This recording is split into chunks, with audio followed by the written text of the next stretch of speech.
These pricks have failed me miserably.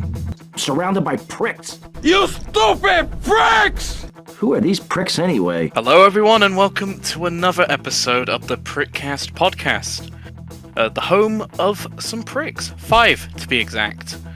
I am one of your hosts, it's Kane, and I'm joined today with Go Burns. Say Hi. hello. How's it going? Red the 8-bit dinosaur. Say hello, my good man, if you want to. Hello, what's up? And finally, at last and least, I'm joking, not least, Mr. Yuji Outlaw. Hello, Yuji. How you doing? Hello. And unfortunately, Mike is missing again, so we'll have to say MIA for him. But imagine Mike saying hello. I don't know, we'll get a PNG of him saying hello. So, how are we all doing today, gentlemen? How are we doing? Not too bad. For the Good. most part, doing okay. Pretty cool. Cool. We are into it. Yeah. All right. So, Kane, what's the plan today? I believe we got a couple of topics on the table, on the menu today. So I believe the first topic I believe is from you, Mr. GB, regarding Forza Horizon 5, I believe, yes? Okay, I guess I'll go first. Fine. Yeah, we bullied Mike in the last episode. It's your it's my turn? now. Yeah. Okay, fine. Be that way. Wow. Yeah. Okay, so as some of you may know, especially these three, I do like racing, but I suck at racing. I think that's pretty apparent why I have a series on the channel that I started a long time ago called Racing Badly, because I love racing, like in GT Online or other games, but I'm just not the best at racing. Red, he's a pro racer in video games compared to me. He's really good. I'm not so much. I mean, I might be about as good as Mike, maybe a little better, maybe not. That we haven't tested that yet. You know, Mike versus GB, see who's the worst racer. I think we're both better than Mr. Slowly, though. But then again, maybe not. Well, to be fair, all of us are better than Mr. Slowly, but that's another topic. Absolutely. I don't even race, and I'm probably better. Yeah, you hate racing. Yeah. But anyways, one of the racing series that I actually love is Forza, believe it or not. In fact, I think I did Forza 6 Motorsports a long time ago on my channel for Racing Badly, because it's not just GTA that I've done. I've done Drive Club, I've done Forza, I've done some Watch Dogs Racing Badly. I even did Mafia 3 Racing Badly. That was saltastic. And I recently got Forza Horizon 5 on the Game Pass, and I've been playing around in the first part of Mexico. And I haven't really advanced too far in the game. Mainly, I did the tutorial, and it's very much hand-holding, just like for Forza Horizon 4, and Red can talk about that. And it just makes you worry, like, okay, I just want to race, game. Can I please just go race? And it does this hand-holding for, like, 30 minutes or so. But it sucks. Yeah, it's shit. I can confirm that. When I got my Xbox, I got Forza Horizon 4 with all the DLCs. But yeah, the start is pretty painful. It's basically you, well, for me it took 20 minutes, but for some people can take more than 45. And it's like, is you going all around with those stations, and you need to complete certain races and certain missions. Like, I get it. But I know that the Forza Horizon community is pretty. It's not as pro racing as others. Well, come on, this is an insult to the intelligence of the people. 20 minutes for a tutorial? Come on, not even GT7 does that. GT7 that is more professional does it in 5 minutes. Come on. Yeah, I agree. And just like you pointed out, GT7, Forza Motorsports are the more pro racing games. This is an open world racing game. It's meant to be fun. You're meant to just go, do the races. There's a variety like road races, off-road races, like I guess long circuit races, or just drive around collecting XP and fast travel points and other nonsense. And yet they just hold your hand in this game. And I was so happy to be finally done with it. In fact, at the beginning, Red, it starts you off like dropping you out of this plane, which I think is ridiculous, but whatever. Forza Horizon, right? And it puts me on top of a volcano in Mexico. You know what the first thing I did was? I tried to drive into the volcano. Oh, nice. Nice. Just take me out. God. Take me out of this place. I just want to end it. But Lord. like it doesn't show you crash. It fades to black, and it'll just respawn you. And that happens even if you like go tumbling down a mountain or go into the water and it's too deep. So it doesn't show you literally crash and blow up and die. It just fades to back and respawns you anytime you're just driving around in Forza Horizon 5. The same thing happens on top of this volcanic mountain. I tried like 3 or 4 times. Like, come on! I want to see this thing go into the lava. Do you expect to see the scene of the Terminator that is basically him melting in lava, and it just comes out? Yeah, that would have been hilarious. But other than the tutorial and the music, by the way, I turned off the fucking radio station. So I'm like, nah, I'm good, Chief. Thanks. I'll just listen to the engine roar and the sound in the background. But other than that, I've been enjoying Forza Horizon 5. Yeah, it's a pretty good game. Like it's one of the best of the. Well, it's basically one of the best arcade games because there is not too much. And overall, yeah, like I don't see many differences with 4 because well, there is a lot of things on that 4. Like I don't know, like.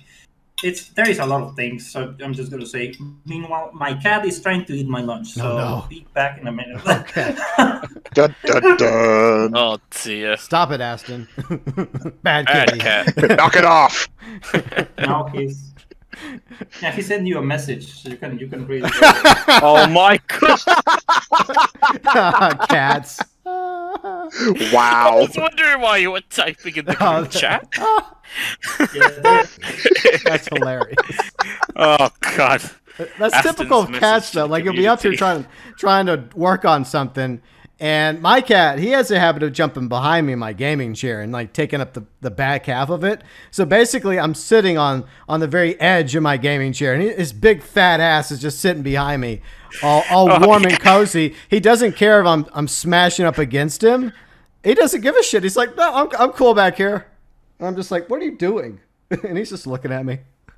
Freaking cats. I love them, and yet they piss me off at the same time. When a cat looks at you like that, it's just like, just continue what you're doing. Just leave me be. Piss off. Yeah, that's cats for you. But Oh, dear. yeah, like what Red was talking about, he was telling me a few months ago, like, you know, he's seen like comparisons between Horizon 4 and 5. Now, they both look beautiful, but they do look identically graphically. I mean, there doesn't seem to be that many improvements from 4 to 5. And I mean, that can be kind of annoying, especially since now we have newer hardware like the Xbox Series SX for Forza Horizon 5. And I think 4 was specifically for Xbox One and PC. So you think there'd be some upgrades, and maybe there is, because I'm not an expert in this particular field, but I've seen some comparisons that Red was referring to a few months ago, and he's right. It does seem to be about the same. Yeah, they're both beautiful looking games, but like graphically, it looks about on par between 4 and 5. Yeah, I agree. Well, sorry for that little interruption, but now my cat is outside of his room. But going back to the topic, yeah, like I don't see many graphical differences, like, and that's being unfair a little, because if you compare GT7 to GT Sport, there is not too much, especially if you're on PlayStation 4. Yeah, but at least what I expected on Forza Horizon 5 is a newer car list. I know the Forza Horizon 4 one is really good. That's why I got the game. But I was expecting new entries. And as much as I saw, like right now there is like the Ferrari SF90 Stradale, and I think the Aventador SPJ and a few others that are new to Forza. But there is a lot of like current cars that you can still play in Forza Horizon 4, and I don't know, but you know, I'm not expecting like a huge new car list, but at least give people a justification to buy the game, you know, for at least the cars, because it kind of feels like Forza 4.5 in my opinion. yeah, I agree. It's interesting though because the last Forza game I actually purchased was Forza 6 Motorsport, and I actually got some cars delivered to me from Forza 6, including the Ford GT. So I still have that and a few others in my garage for Forza Horizon 5. So I do applaud Microsoft for that at the very least, giving me some of my older vehicles. But I do recall kind of sort of buying a Porsche pack back in the day.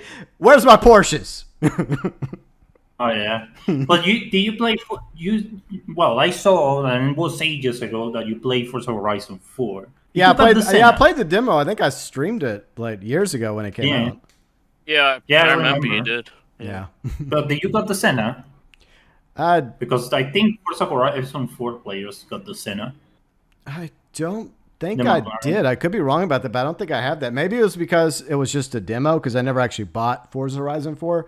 So maybe I was excluded from getting that. I mean, I'll have to look back through my inventory, but I don't think I have that. So But you have Forza Motorsport 6. Yeah, because I actually purchased that game. I think you also have for free the GT2 RS if Yeah. I'm not wrong. Yeah. If Yeah. I'm not wrong. Yeah, I do have the beautiful, Ford GT they had on the cover of Forza 6. I do have that. Oh yeah. So yeah, I have that Oh, to, nice. to drive around Mexico and go tumbling off mountains with. But the question is, what is the car you picked at the start? The Bronco, because I wanted to go off roading. Yeah, so Hell. you asked me that a few days ago. You're like, hey, so did you pick the Supra? Did you pick the Corvette? And I'm like, no, I picked the Bronco, and you didn't even respond. Yeah, that's an L ratio. You fell off. Oh god. The reason why I picked the Bronco is because my very first vehicle was this 84 Bronco 2 I had when I was a kid. It was my grandfather's Bronco 2, and it was a sexy little sports SUV. And I always wanted it. And so on my 16th birthday, he got it for me. He's like, okay, you can have the Bronco 2. And I was so happy. But that thing had mechanical issues. It drove really slow, and it died in the middle of traffic numerous times. And it took forever to get going. I had to start it because it was a carbonator, and I had to sit there for like 20 minutes to let the damn thing warm up, especially on cold days. It took forever because it would just die on you if you didn't give it like 20 minutes to get really, really going. But I Don't did. worry, in the game you're gonna have the same experience. Yeah, true. But yeah, so I made my Bronco, my 2021 Bronco in Forza Horizon 5 red, because the color of that Bronco 2 I had years ago was also red, in memory of my very first vehicle. Nice. But yeah, else you fell off. L's not for taking me. the Corvette. And with that, I think it's someone else's turn to get some L's. Yeah. Okay. Well, go ahead. It's not me. Yeah. I only pick W's. Fuck's sake.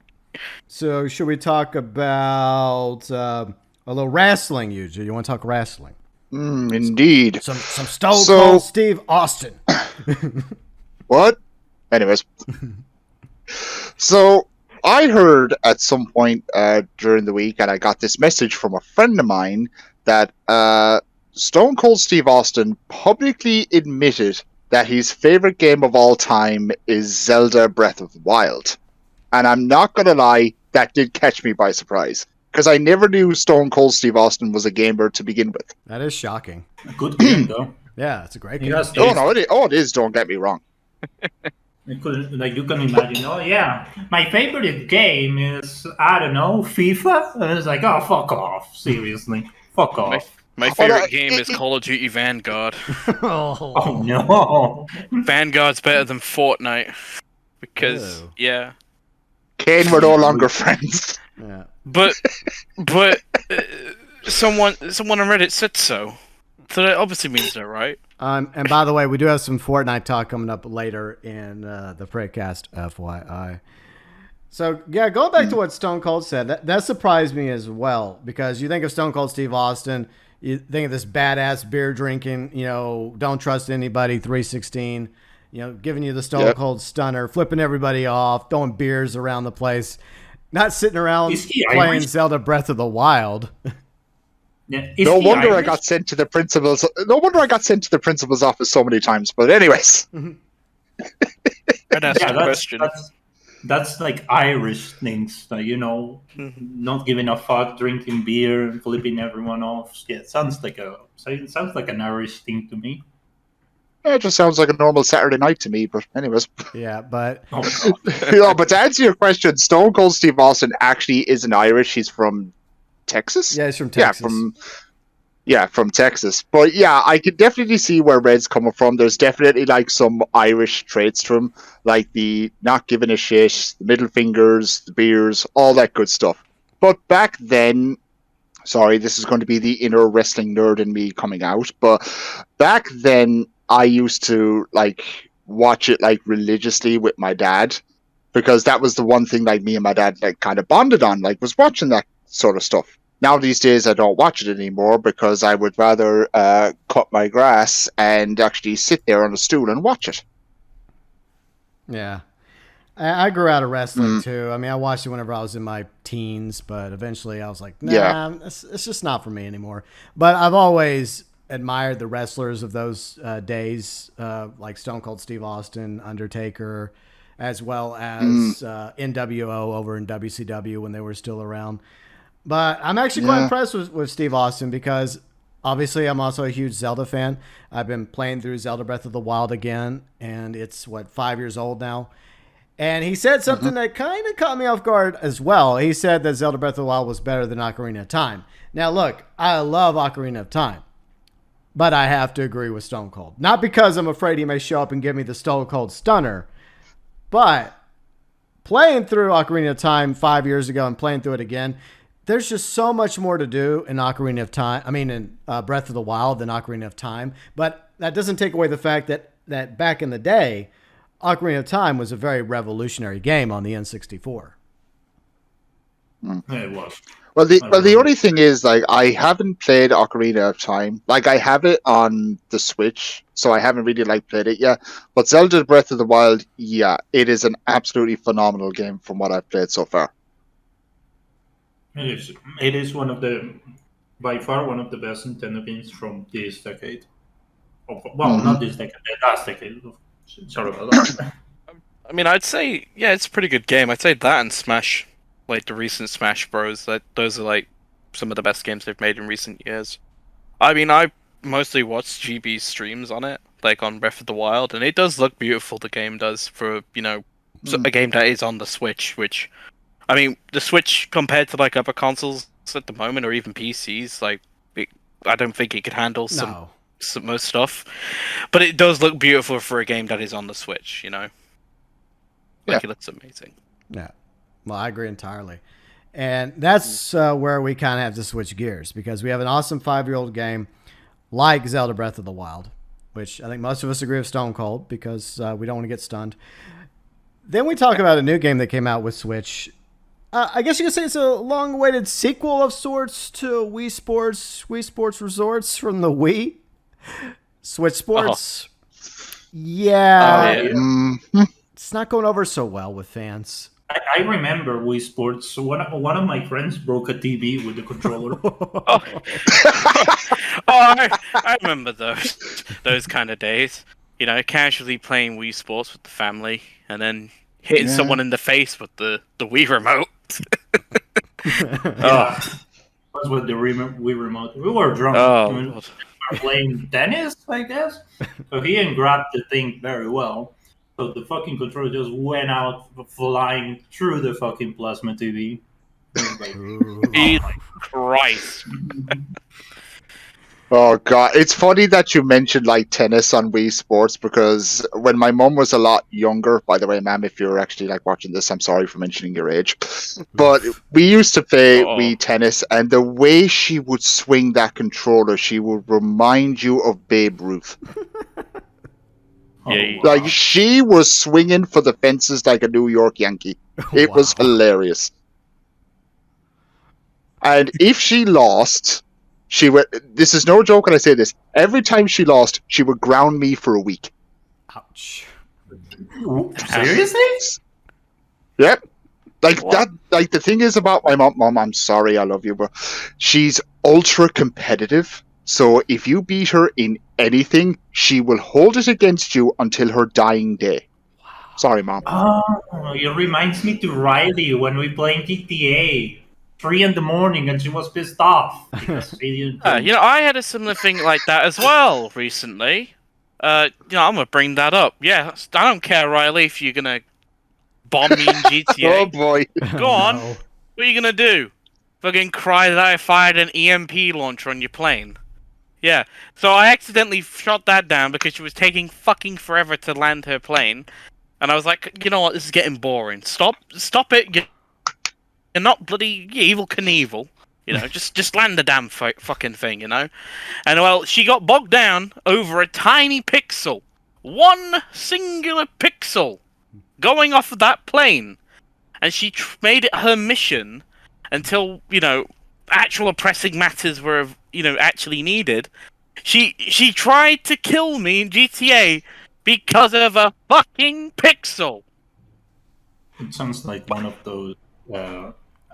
those shows in South America where people just fights over, and then there's like a judge or whatever. Well, to be fair, you went after me when I blew up your car a while back. Yes, but I did it with a surgical strike. She basically went up into a murdering path to basically kill me. I did it fast and simple, like an assassin. She went into the full serial killer mode. Yeah. Until I get you, everyone on my path dies. So yeah. Well, the moral of the story, Kane, is just wait for her to land. No, the moral of the story is just fucking land. That's my response. But yeah, It's the same. like Wii Sports was amazing. Like that's one of the few games I actually remember playing on the Wii back in the day, and I loved bowling. And Riley's told me stories about how she loved playing bowling. She also loved Wii Sports Resorts. I never played Wii Sports Resorts, but like she was showing me the other day all the games that came with it. Absolutely amazing for its time. And what we got from Switch Sports as a comparison, this long-awaited, I guess, third game in the sports trilogy now, is a disappointment. The Switch is supposed to be more powerful than the Wii, and Nintendo has had more time under whatever the development studios do in Switch Sports to go back, look at the most popular Wii Sports Results games that fans loved, and put those games into Switch Sports. And the Joy-Cons, they work just as fine, if probably not better technology-wise, than the Wii ones or whatever they were called back in the day. I forget. But we only got 6 games in Switch Sports. Now, there's bowling, but bowling isn't the same as it was back in Wii Sports. So you have to hold the trigger when you throw in Switch Sports, which doesn't really make sense. You think you'd have to let the trigger go just like back in Wii Sports, but that's not the case in Switch Sports. I still enjoyed playing bowling in Switch Sports, but all the other games are kind of subpar, and they're kind of the same. Riley was talking about this the other day, like tennis, badminton, and volleyball. They're practically the same the way they operate. They're 2 teams and a net and a ball of sorts, whether it's a tennis ball, volleyball, or badminton. It's the same, basically the same game, just different variations of the same game. And then the sword fighting, the sword fighting seemed okay. It seemed kind of fun. And what else? Is there another game that I'm forgetting? They have golf coming in a few months from now. So yeah, we get some free golf. Not many cosmetics unless you go online and you have this. You have to get a number of points in order to get an RNG thing in order to get one of the items. So you don't even get to select what item you want. You have like a volleyball or an outfit or a hat or a clothing cosmetic or a hair cosmetic. And the game selects it for you RNG style after you've earned these points and online. It's very subpar. It's very pathetic. It's a disappointing third installment in the sports trilogy. And I think that Nintendo could have done way better with Switch Sports.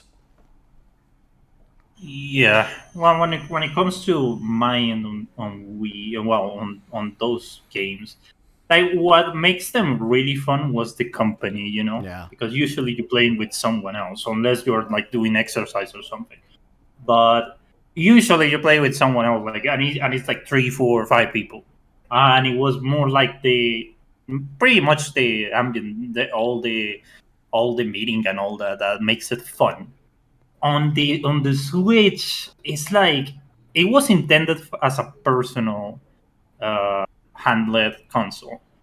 I don't know how that works when basically the core thing of the sports games on Nintendo is more of the company of others. So yeah, I don't see how that works, but Yeah. that's me. The Joy-Cons are okay. They kind of work in that regard, but it's just not the same as holding one of those old Wii style remotes. It's just, I don't know why, but I guess it's because they're bigger and they just feel better in your hand than this little. Even with my hands, I do not have the biggest hands, but even I have trouble with this little Joy-Con using it for bowling and for everything else. In fact, funny story, when we were playing tennis, I think some of you know this story. I was in our entertainment room and I was on the right side by one of my French doors, and I had the door closed. And just like Yuji's mom, I was getting a little too into the tennis, right? And I banged my middle finger into the freaking French door, and I had blood going all over the place, and it hurt like hell. Yeah, that's why I think like those that's why it's more mild. So I think Nintendo went down with the accidents caused by the fucking game. Yeah. Like people that broke fingers, entire hands broke. Fortunately, I the didn't break it. television. It just, I badly bruised it, and I had a bit of blood come out. So it could have been way worse, all things considered. GB, the most important thing regarding what had happened in that game is, did you win? No, of course I didn't win. Aww.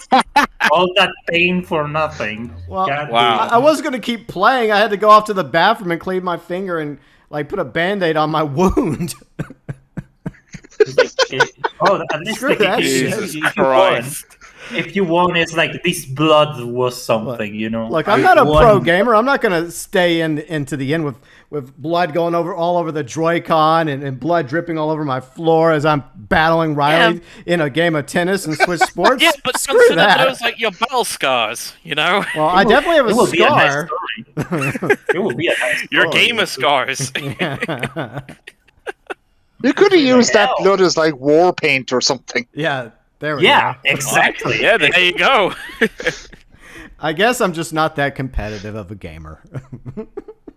Yeah, maybe you are not. Well, I don't see you going full on Valhalla using your blood as a Nah. as a sort of decoration of your head of your face. And yeah, I'm a full on gamer, boys. Yeah. Yeah, I Oh, don't see Lord. You just see GB like tightening the headband. Let's fucking go.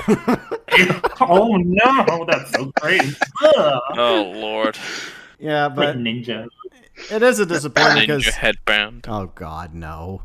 But yeah, Switch Sports had potential to be good, and it's okay. It's not bad, and I do like the bowling because both Riley and I love bowling in real life. But they could have offered so much more at launch than just 6 modes, and 3 of them are kind of the same thing, just different variations.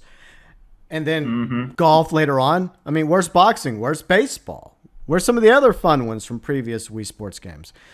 I just expect better of Nintendo. And there is like plans to continue expanding that. Or I think what they're going to do is, I think they're going the DLC route. So we got golf coming in a few months from now. I think it'll be a free one. Bear in mind, that's free. So that implies that any future sports that they add to Switch Sports will probably have to be purchased through the Nintendo Store online. That's so bullshit. Oh, I agree. But it doesn't surprise me. Well, Yeah, like- it's Nintendo. Yeah. Just like any other company out there. I mean, everyone's doing it now with these microtransactions and paid DLC. I mean, here's the thing. Like, does it have microtransactions in the game? No, it doesn't. But the only way you can get additional cosmetics. Okay. Oh, and I remember the other game. It's soccer. So soccer is the other game. Okay. And it comes with like this strap for your leg, and it's really dumb. And it's like the least favorite of all these modes in Switch Sports. We haven't even played it. I don't even want to bother. It's just because you have to put this strap on your leg, then you have to put the Joy-Con in the strap. It's really annoying and silly. Right. How do you play football with that? I don't know. But it just looks silly. So weird. Yeah, like I mean, I'd rather have baseball or boxing. so you put the fucking Joy-Con on your leg, Yeah. so they can read the fucking the all that. I mean, I guess you could just like pretend your arm's a leg and just keep the Joy-Con in your hand. I guess probably a lot of people are like, "Fuck it, I'm just going to do it that way." Oh, Yeah, God. maybe, but that's that's a really complicated physic for something as simple as football. Considering that, yeah, as much as I shit on FIFA and eFootball and all those, at least they make the mechanics work. Yeah. Well, Yeah. eFootball not really, but making that so complicated for a task that is not that complicated, they just I don't know, dude. Yeah, it's dumb, but it wouldn't surprise me if we see like boxing, baseball, and a few others coming down the road. But you'll have to pay like a few bucks a pop for each one.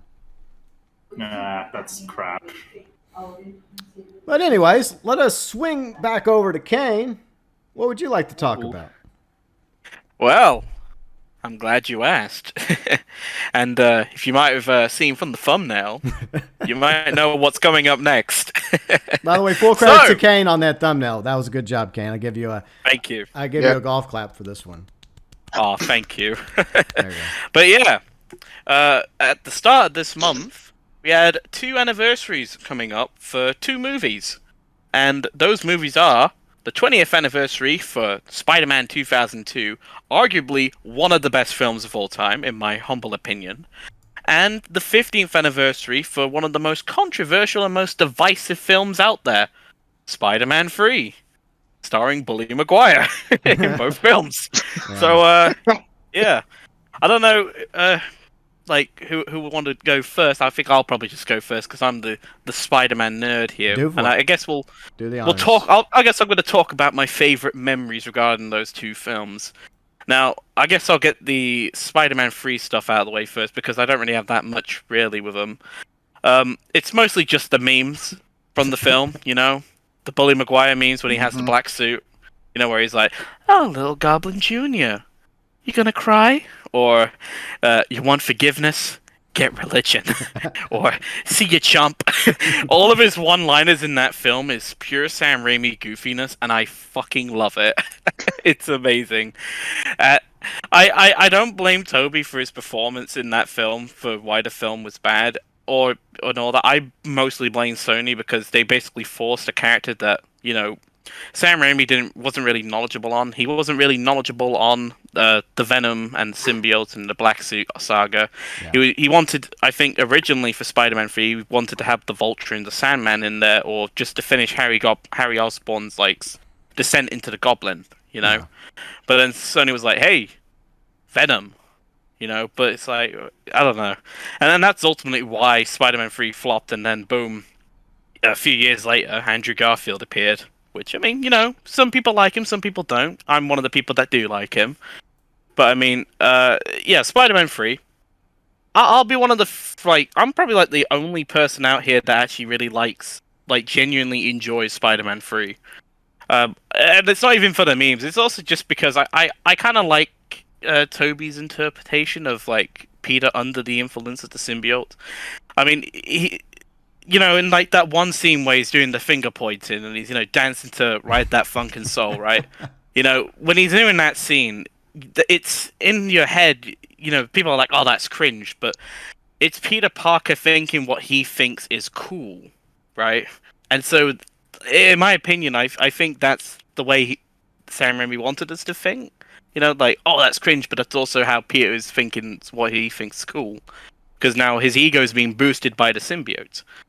But, yeah, that's really my part on Spider-Man 3. Now for Spider-Man 2002, or Spider-Man 1, as most people know it as. Until 2021, this was my favorite film of all time. And it's my second favorite now. No Way Home stole the crown. Big ups Tom Holland. But Spider-Man 2002, I love that film. And I know a lot of other people do as well. I know Mike really loved that film, mainly because, obviously, Toby and Willem Dafoe especially, he is fucking terrifying and goofy as the Green Goblin, and I love it. I genuinely love it. And he's even more, crazy in No Way Home, which, I mean, if you haven't watched No Way Home, absolutely do watch it, because if you want to, be taken back to your childhood for, a few minutes, Willem Dafoe does it instantly in that film. And even, when you watch the first Spider-Man film, he's still great in that film as well. And, even years later, going back to that film, I know it might look a bit outdated now, and some people are like, "Oh, why are grown adults at a high school?" It doesn't make sense, but I don't know. And I think the film was actually originally delayed as well back in 2000 when it was supposed to release in 2001, but they delayed it because a certain event happened, I believe. And they had Yes.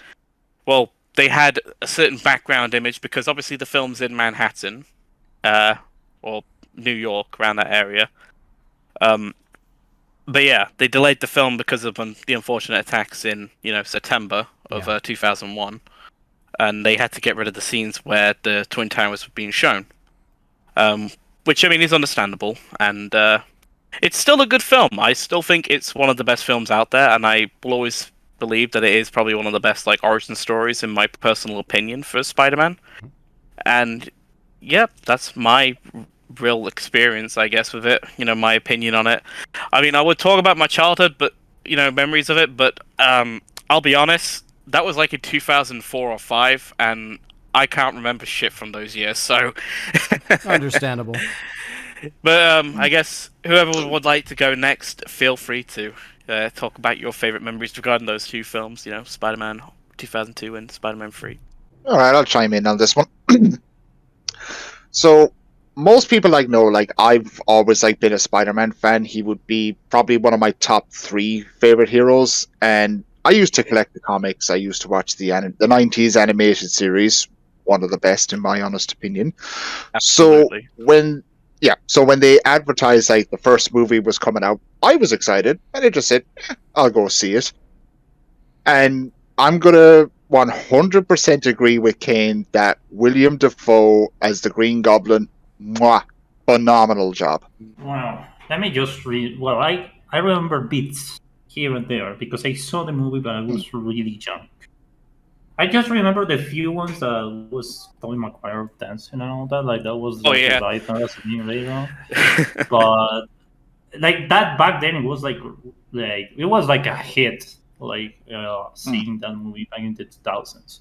It's ooh, Spider-Man's back and all that. Kinda ignited the whole superhero thing that we are seeing nowadays. And that was 20 years ago, to be honest. Because back then we were in the typical cliche movies and all that stuff. But that ignited again the whole superhero stuff that I'm not a huge fan of. Well, I'm the most ignorant of all these 4 people right here. I'm the most ignorant one. I don't know jack shit about that. But I remember back then that was the whole that was the best thing ever and all that. Oh yeah, it was a cool thing. And about that Spider-Man 3 King, don't worry, everyone has its guilty pleasures, Oh, there are people that hate, that love, that shits on fucking Fast and Furious, but enjoy seeing all the fucking movies because it's a fucking guilty pleasure. Yeah. Yeah. I mean, I've always loved Spider-Man 3. I mean, mainly because I remember when I was younger, I had all the toys, of Black Suit Spider-Man, Venom, the Sandman, New Goblin, normal Spider-Man suit. I had literally all of them, if I remember correctly. I think I even had a toy of the Lizard, and the Lizard wasn't even in the film. I think they just made him a toy, just pay money in it. So, but yeah, but didn't they have the Lizard in the Spider-Man 3 video game? Yes, in the video game, yeah. But I also remember that. I think he was another the character of the Lizard. I believe was another reason why Spider-Man 4 got canned by Sam Raimi, because Sam Raimi just wanted to do the Vulture with John Malkovich just playing the part, but because Sony was oh, put the Lizard in, but it's I come on, you did this with Venom, now you're doing it with the Lizard, And then that's ultimately what led to the Amazing Spider-Man, and that's probably one of the reasons why we see the Lizard in that film, because it's leftovers from what could have been, Yeah. Yeah, it was one of those decisions by the studio, and that's unfortunately happens all the time. Is that a movie gets successful, and then the studio executives, most of them don't know shit about movies and what the fans want or don't want. And they feel like they need to jump in and have more cooks in the kitchen, and that usually doesn't go so well. Spider-Man 3 is a prime example of that, and I watched all 3 in theaters, and I enjoyed the first 2, and the third one, I did leave it going what was that I just watched? because I was expecting Harry to be the main villain at the time. I thought he was going to be the main villain, and he was going to team up with Sandman, and you have some Sandman action. He's more of a tragic hero, I guess. I mean, him and Harry are both kind of the tragic heroes in the movie, and then you have Venom just thrown in there in the mix. And I really think that the studio executives should just let Sam Raimi do what he did with Spider-Man 1 and 2. Just leave him alone. Eventually, if he wants to get to Venom, he'll get to Venom eventually. But alas, he was forced with Venom, and it didn't turn out so well. But I mean, looking back at it, it does definitely have some funny moments. And in each movie, Mary Jane becomes less and less likable. She's the most likable, played by Kristen Dunst in the first movie. And then you like her a little less in the second movie because she's with James Jonah Jameson's son, who's who happens to be a space captain in NASA. I mean, he is in the comics, so I understand why they kept that trope. Well, I know, but but at the same time, she just becomes less and less likable. And I still think that they could have done the whole thing you were talking about, Kane, with Peter, just letting it go to his head without Venom, without the symbiote suit, where he was just getting so full of himself because everyone was just showering him with love and affection, and he was on top of the world, and he was oblivious to what was happening to Mary Jane. Yeah. Her career had kind of stumbled a little bit. Yeah, because they kind of do use that in the beginning of Spider-Man 3. He's kind of being a bit of an idiot even before he gets the symbiote. Exactly. And then when he gets the symbiote, it accelerates his ego. Yeah. Which, I mean, I've always liked the symbiote arc of Spider-Man. It's probably one of my favorite arcs because, you never really see a goofball superhero get those dark moments a lot of the time, And I like it when you see those characters go dark, For a I understand for some heroes, for example, Batman. His entire story is mostly dark through and through, because, he saw his parents literally get capped right in front of him, and, he's pretty much scarred for life, and he wants to, make sure something like that never happens to anyone again, which, is reasonable. With Spider-Man, he was given, a gift, right? Being bitten by a spider with radioactive powers, which is a 1 in a million chance, right? And, he gets those powers and he becomes a hero. And, and I like it. I like Tobey's performance. I'll always believe that he is the best Spider-Man. I will always be biased to him because, he was my childhood. And, and I'm sure for many other people as well. And I understand if people are like, oh, no, I prefer Andrew or Tom because obviously different generations grew up with different, actors playing the role. I mean, hell, I know people that like Ben Affleck's Batman, which is...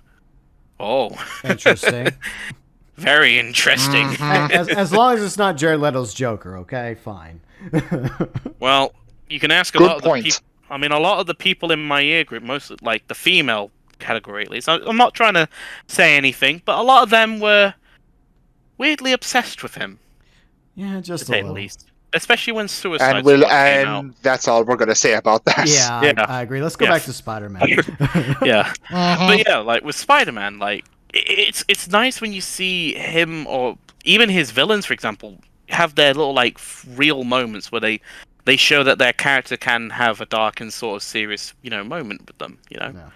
And that's what I liked, especially, whenever they let the power get to their heads, especially with Spider-Man, for example, when he has the symbiote. And then, I remember in the 90s cartoon especially, that, that, in my opinion, is probably my favorite interpretation of the symbiote arc. Mainly because, it's not just because of the Shocker, section, and then it was I'll hunt you to the ends of the earth! Not because of that. I still think that was so brilliantly done. Oh, God, my man's getting angry over a Shocker. That's great. Shocker's just trying to get away from him. I know, right? And then he's like, Eddie, you are dessert. As for you, you're the main course, Shocker. And then if I were Shocker, I would legit shit myself. Same here. But yeah, the symbiote arc, I'm always going to consider the best arcs, and I wish they had another chance to do the symbiote arc in films, which, who knows, maybe with Tom Holland's Spider-Man, we might get to see that. I hope so. I do like Tom Holland, and I do like Tom Hardy as Venom, so I think that would be interesting to see how that would play out. They'd probably end up being frenemies. Yeah. Like, could you imagine like Venom and Spider-Man and Deadpool on an adventure Oh, together? God, that'd be amazing. But, it really upsets me. And this is spoiler territory I'm about to get into. So, anyone that's watching the video or, listening to this right now, just skip to this bit if you want to avoid No Way Home spoilers real quickly. Most people know Venom's not technically in No Way Home. He's not the sixth, villain in the film. Everyone was thinking the Sinister Six was going to be in the film. I originally also thought that could have been the case. I thought they were going to hire Tom Hardy and Tobey Maguire and Andrew Garfield just to reveal them at the cinemas when people would see the live premiere, right? I was really upset that Venom only got a scene at the post-end credits scenes, where he was just in that bar in Hawaii. Because if you watch the ending of, Venom 2, it hints that he could have, he could be encountering Tom Holland's Spider-Man because he gets sent to the MCU briefly, And it really upsets me, because I would have loved to have seen that. And because I've talked about this, I've also talked about another theory that the Venom from the Venom films, like the Venom symbiote, I've always believed that is the same Venom symbiote from Spider-Man 3. And I believe that because there's a symbiote hive mind and all that, I believe that as a kind of scenario, like everyone knows at the end of Spider-Man 3, Spider-Man throws a pumpkin bomb at the Venom symbiote to kill it, right? After he saves Eddie, right? But, I believe, that this Venom symbiote used kind of like a little, travel through a dimension kind of shit. As like a oh shit kind of moment, in case of death. And so he went to, Tom Hardy's universe, and he learns how to be good in that universe. Because in the Spider-Man 3, it's pure evil at the time, right? Yeah. And when it goes to Tom Hardy's universe, it learns to, go after only bad guys, And I would have loved to have seen Tom Hardy go up against Tom Holland and Andrew Garfield and even Tobey Maguire. It would have been so cool, seeing the dynamics. And even seeing like a bit of PTSD from Tobey Maguire's Spider-Man from his effects with the symbiote. Because when he had that, obviously it changed his behavior, it changed his mood. And he was like, oh no, I don't want to see that again. I don't want to have anything to do with that again. And it's just a shame. That was a missed opportunity by Marvel and Sony, in my personal opinion. That's just me. Yeah, I agree. But who knows? They may rectify that in a future Spider-Man. Can we talk about the game? Yes, let's talk about the game. Yes. Red, you have the floor. Go from the now, my movies friend. to games. Spider-Man continues. Well, as I said, I'm a complete idiot about when it comes to Spider-Man because, well, I'm not the best one in those scenarios. Like Kane is the one that knows about that. But he actually recommended me that game like months ago when he was doing his playthrough of Spider-Man Miles Morales. When I got my PS5, I told him that I got Miles Morales on it. I said, I know, just get the gold, the gold edition or the I believe edition? it's gold or digital. It was one of the two. And you get the first Spider-Man for free. It's like, okay. So I basically changed the game for the deluxe edition or whatever. And I actually started playing it like a few weeks ago. And dude, that game is good. I was expecting like something like super linear on whatever. That's why I didn't play it for a long time.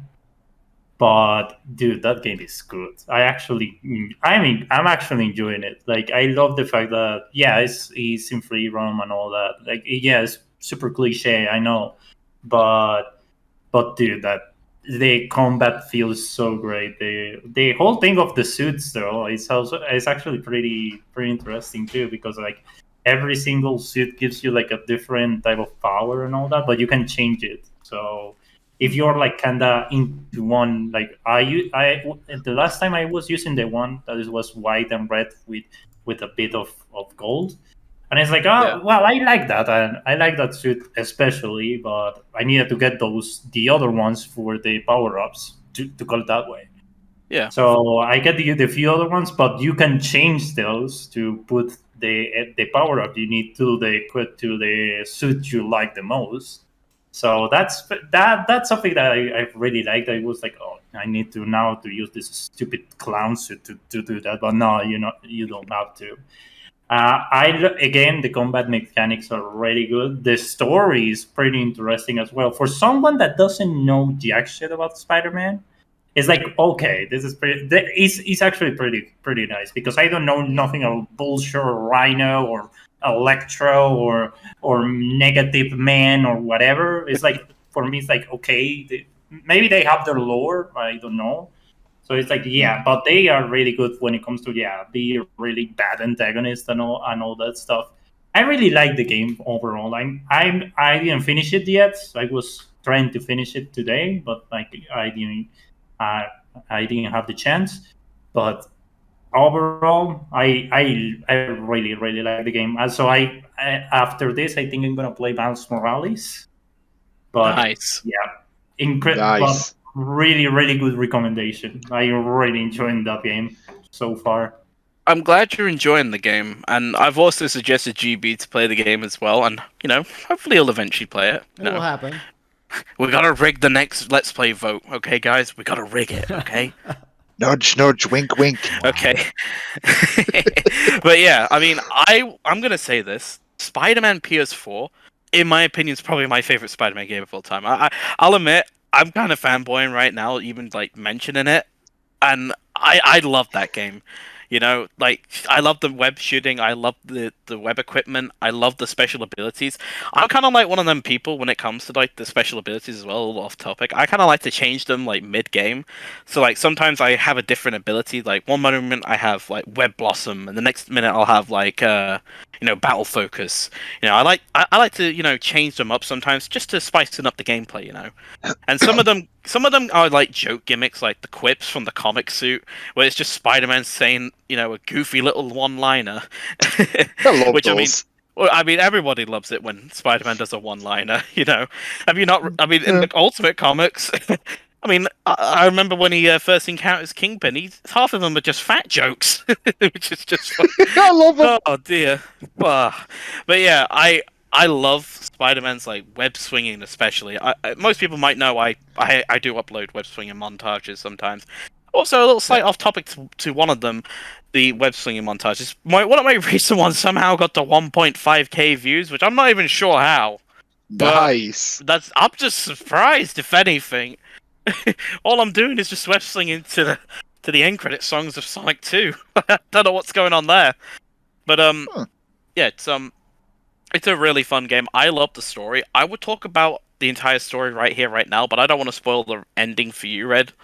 Because it is a great story. It's very emotional, and it's kind of like long games like Far Cry 3 or Red Dead Redemption 2, or what else? I'm trying to think. There's another one that's in my head that I'm thinking of, but I'll probably remember it eventually.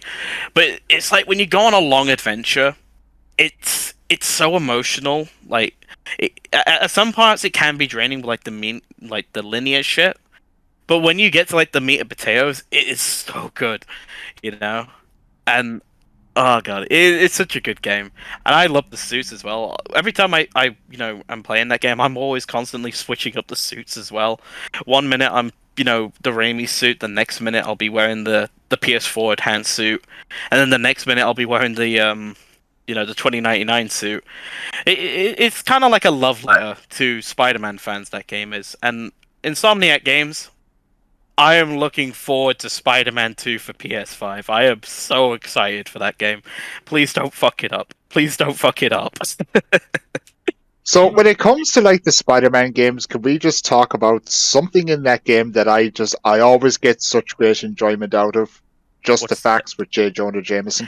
Oh yes, yes, Jameson's podcast. I love it. I do too, man.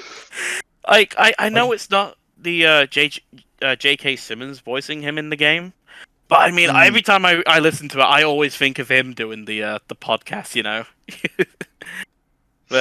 Any point during that game, if I'm like web slinging around the city, the minute that comes on, I just stop and just wait for that whole podcast to end.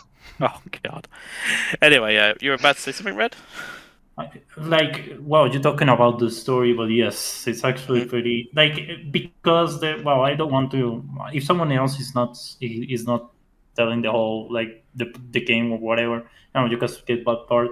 But All right. is the fact is that you in the whole game you are seeing basically you're the major villain. Basically, besides you are creating the fucking the main villain of the whole game, and it's quite sad as well because the guy was just first Yeah. had an idea. He wanted to basically change the world and give persons with disabilities a new chance, Mm, but he got fucked up by big corpus as usual. Yeah. And yeah. and later on, he just tried to kind of enhance his idea, but basically by his own idea of kind of enhanced body and all that, it Yeah. just flips off. And dude, that guy is as scary as hell I because like I that guy is scary as fuck. I'll be completely honest. I think that's my favorite interpretation of Doctor Octopus. Yeah, I agree. I feel like for the entire game, you know he's gonna turn into Doc. But whenever I see Otto talking about, oh, we're gonna change the world of these, prosthetic limbs, you just don't want him to turn. You're like, no, Yeah, please don't that's turn, the Otto, problem. You please. don't. And then that Like, makes it when he turns into the villain, it makes it more emotionally impacting, because it's like mm, he's kind of like a father figure throughout the game, in my opinion. He's like the father that Peter didn't have because most people know Spider-Man's origins. His parents unfortunately died. Uncle Ben gets capped, and all he really has mm, left is his Aunt May. yeah. And like for him, having Otto is like another chance, and it does hurt at times when you see Otto turn. Like I'll admit, when I first played the game, I'll admit I baby cried after beating Otto. I baby cried, because it's like like especially when Peter says, "You were everything I wanted to be," you know, like Oh, it's that such a line hits you. heartbreaker, though. Like when Mm, you fight him, like it's like every hit is just like you're feeling the hit yourself. I know, I know. Yeah, like the hot thing, and also the fact is the whole billing on it is the fucking mayor, dude. Fucking Oh mayor is like yeah, Norman for Osborn. me. Hmm. Yeah, that guy is Yeah. just he screwed so a lot of people out that all those people they just decided to go time to time to Uh, just time to pay back. Pretty much, that's the same yeah. with Mr. Negative because he is basically on the. He doesn't want to.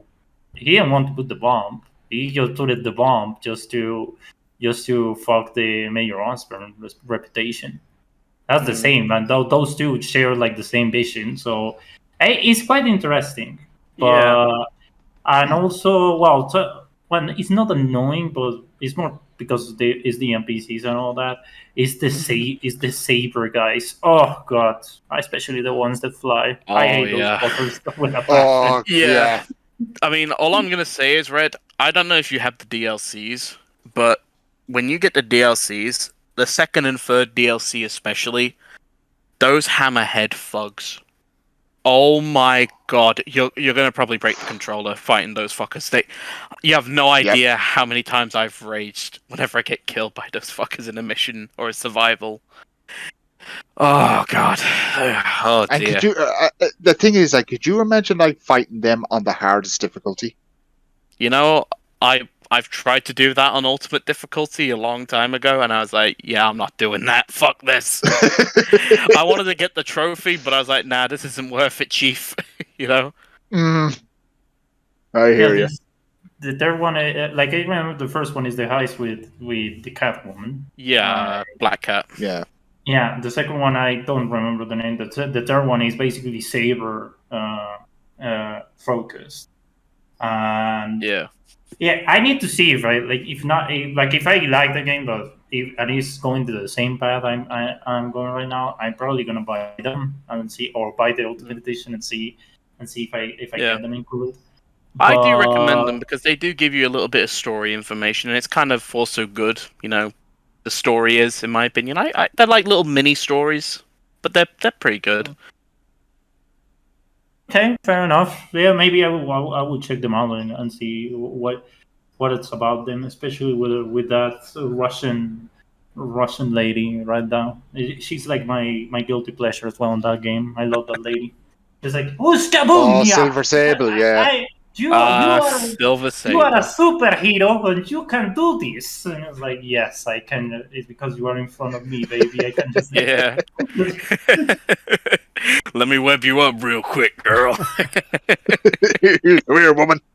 Sorry, MG. You got some tough competition right here. Yeah. Just, Like Spider-Man's like I swear, out of all the superheroes, Spider-Man gets all the good women, He got MJ, Gwen Stacy. I mean, she dies half the time, but I mean still he's got Gwen Stacy. He's got that one girl from the Daily Bugle, Betty Brown, I think her name is. She's got the Black Cat, he's got Silver Saber. He's got all of them. I tell you, he's a pimp. Goddamn. Spider-Man is the ultimate ladies' man, let's be honest. yeah, pretty much on that game Exactly. it is.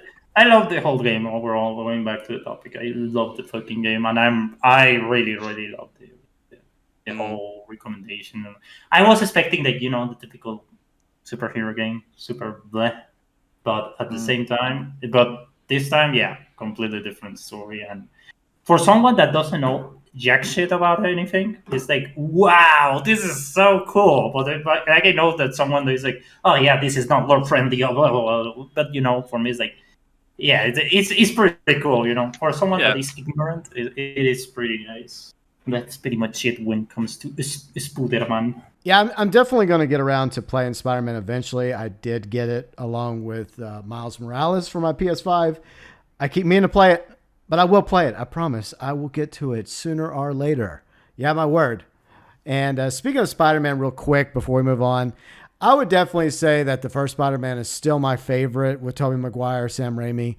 Right behind it, though, in a close second, is definitely Spider-Man No Way Home. And maybe Spider-Man 2 in third place. And then maybe Spider-Man Homecoming in fourth place. Yeah, Spider-Man 3 had its moments like we were talking about earlier. I guess it's better than Amazing Spider-Man 2, right? But anyways. Oh, absolutely. Yeah. Anyways, enough Spider-Man. Red, what's up with Test Drive? Well, I wanted to bring that topic because it's quite hilarious. Like this is one of the most expected, one of the kind of Forza Horizon killers that they gotta come. But the thing is, I think it's gonna be delayed because there is no information. There is no gameplay trailer. There is nothing. It's basically just 2 videos about, yeah, this is how the game is located and how it's gonna be. And sure, it looks like the old Test Drive, like Test Drive Unlimited 2 and 1. Like, yeah, those are pretty good games. Sure, the AI is retarded as hell, but they are really enjoyable. And kinda Solar Crown wants that same feeling, and I really appreciate if they give that same feeling. But at the same time, I'm not seeing too much about gameplay and or anything else. Like, for example, if you compare it like Saints Row, that every single time they're like pumping something new or something that there is gonna come. In this one, it's like super radio silent, like it's radio off completely. So and it's expected to be released in September of this year. So I don't know, Chief. I think that shit is gonna be delayed. I think 2023, and that's being optimistic on my end. Well, if you don't know what it is, basically kind of like basically a racing game arcade, kind of like Forza Horizon, but it's more focused on kind of be of a millionaire car guy simulator in that way. You have a lot of cars and you have a nice house and all that nonsense. But at the same time, it's like I'm not saying anything like when it comes to advancements of that game. I think is developed by Kilodon that is actually a really competent developer. They actually developed the latest Hot Wheels game, but again, this is a really big project considering that all the old Test Drive Unlimited games were really big and they took a lot of time to be developed. Solar Crown is not an exception. Like the time lapse between Test Drive Unlimited 2 and Solar Crown is almost 12 years. So that's why I'm kind of excited because it's a decade of waiting. But at the same time, I'm not fully convinced if it's going to be released or if it's even on development. It's so because everything is cinematic. That's the thing, and I know cinematic sells, but at the same time, at this point, considering that a lot of games kind of shit the bed because they only show cinematics, kind of puts me in a doubt when it comes to Test Drive Unlimited Solar Crown. But that's pretty much the whole topic. Yeah, I mean, the fact that they're only showing cinematic stuff is always concerning to me for any game. Like, we want gameplay. And if you're not going to show us gameplay, then why do you expect us to pay you 60, 70 bucks for your freaking game? Who knows? Maybe sometime this summer they'll roll it out. I mean, I know that E3 isn't happening, but there still is some other like online streaming events gaming wise that are coming up. So maybe the new Test Drive will get premiered then. I hope. I'll be honest, lads. Now we're mentioning games not being, shown off. Like, even though we know of their existence of them coming out, but we don't know what any gameplay of it. This kind of reminds me of the kind of situation that Payday 3 is in. I mean, like with Overkill, they haven't really shown any like proper gameplay. I mean, which is fair enough because I think they actually properly started working on it in 2019. Because they started using, I believe it's either Unreal 4, or I'm not sure if they've moved to 5 yet or not.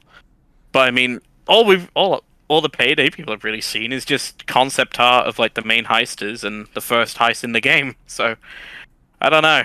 I mean, hopefully, I don't know. I hope when it comes to games, we at least get to see something, and not just, hey, here's some concept art. There you go. That'll shake them up. Like, it'll take more than concept art to basically feed most people's interest, Yeah, I agree. Like that's the thing with this Drive Unlimited Solar Crown is like you have to right now. It's like there is like two videos, but it's cinematic only, and it's like Hong Kong Island is the location, nice. And you have the Range Rover and the Aston Martin, nice, and also a few other cars. But where's the fucking gameplay? Where is the game mechanics? Where is the whole concept? Or someone talking about the fucking game at least? Just two fucking cinematics is not gonna do the work, Chief. Exactly. That's the thing. It kind of concerns me. Well, yeah, that's the whole thing with this Trade Unlimited Solar Crown. Maybe I'm wrong, and I hope I'm wrong. But at the same time, I don't know if it's gonna be released this year. I hope what GP says is true. Maybe this summer is gonna be something else. At least a sign of life that they're actually working on it, or it's just another bullshit idea that is gonna end soon, like many other games. Yeah, well, I mean, as long as they're hard at work on it, and whenever they do release it, it's actually a finished product, because first impressions are quite important in a lot of aspects in life, especially when it comes to video games. Yes, that's true. Absolutely. So I think now's the time for us to talk about a game that a lot of us never thought we would play. Anyone wish to take this one? Oh boy. Oh boy. It's a guilty pleasure, It's like like I talked about like a few minutes ago, people that shit on Fast and Furious but saw all the fucking movies because it's fun, and they just it's fun. Or people that plays whatever fucking trash game that is was like, but they are like, but that they are like super, exquisite, Dead Stranding and all that crap, but they love playing, fucking Dead. Well, I don't know, whatever shitty game is out, but that's the whole thing. Fortnite is pretty much a guilty pleasure, in my opinion. I really had fun yesterday playing that thing. It was really really nice. Yeah, I had a lot of fun playing with you and Yuji yesterday on it as well as playing with Mike as well. You know, on his stream. I'll be honest. I remember the time when I used to play Fortnite hardcore was the last time I remember playing it hardcore, but until recently, was in 2018 with Riley. You know, like back when the game was like fairly new, right? And I played it hardcore with her. You know, me and her, we got a couple wins together. And then you know the game progressively started to get more and more worse, in my personal opinion, and a little bit more sweaty as well. Mainly because you know how everyone knows the common thing with Fortnite: if a player were to see a bullet fly near them, they build literally an entire fucking city just to make sure they don't get shot. You know, and it's I don't know. For the longest time, I've always wanted a game mode where there's no building. And only recently, Epic Games has finally delivered such a mode. And I'll be honest, it took them removing one of their core features of the game to make me enjoy Fortnite again, which I'm surprised, to be honest. And, you know, even these fellas here, you know, they're enjoying the game from what I'm, you know, hearing, you know? It's amazing, in my opinion, now. And now with the lightsabers and the Star Wars blaster as well, it's become... It's a little bit broken at the moment, I'll be honest, when it comes to the balance in terms of weaponry. But sometimes in life, we all like to have the good stuff, you know? Especially the broken stuff, you know? Yeah. Yeah, that lightsaber and that gun, they were quite OP. Yeah, I agree with that. They're really, really OP. But yeah, sorry I didn't got Master Chief even when I was basically yesterday. It was like, oh yes, Master Chief, I'm gonna spend $20 on this bitch. No, I did. Later on, I was like, really? You're gonna spend $20 on fucking Master Chief? Come on, man. You have Halo Infinite. Come on. But you know, it's nice. It's nice to. I really like the gun mechanics. I think they're something that I didn't appreciate with the build shit because, as you said, someone saw a gun and his brain sparks and says, "Yeah, it's time to build Times Square Garden on the game," and because he saw a rifle, so that's the whole thing. And right now, without the building shit, you can appreciate the gun mechanics and they're really really nice. Sure, still the shotguns are still fucking OP as hell, and it's something that it doesn't concern me. The game usually when it comes to Fortnite, all the people said that fucking shotguns are really fucking lethal, but yeah, overall, and also like I know that there is a lot of people say, "Oh, Fortnite is for the kids," but you see them playing Warzone and all that and acting like absolute morons. So it's like, you know, in my case, it's like if you want to play your guilty pleasure, go for it. If you want to admit it, go for it. You know, you're more than welcome. This is a free world, unless you're living in fucking North Korea or whatever. But if you want to admit it, go for it. But for me, it's like it's a pretty enjoyable game, especially with friends. It's really, really nice. The whole thing. Well, speaking of like admitting it, now most like you guys would know, I have shit on Fortnite for years. Oh yes. Because of Kane knows that, Red knows that, GB knows that, everybody knows it. So when I think it was like Kane that told me like, oh, they're bringing in this thing where there's no building whatsoever, and I still wasn't fully convinced whether I was going to get it or not.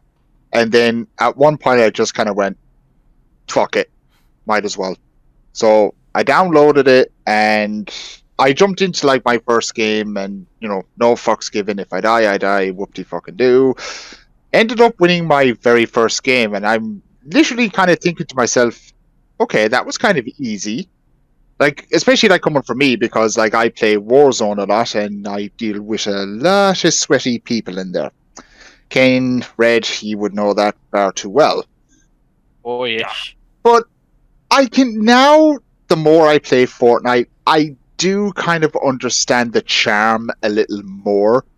I'm still not going to take like Fortnite seriously. I'm still going to play it for fun with friends. But yeah, I can kind of see the charm now.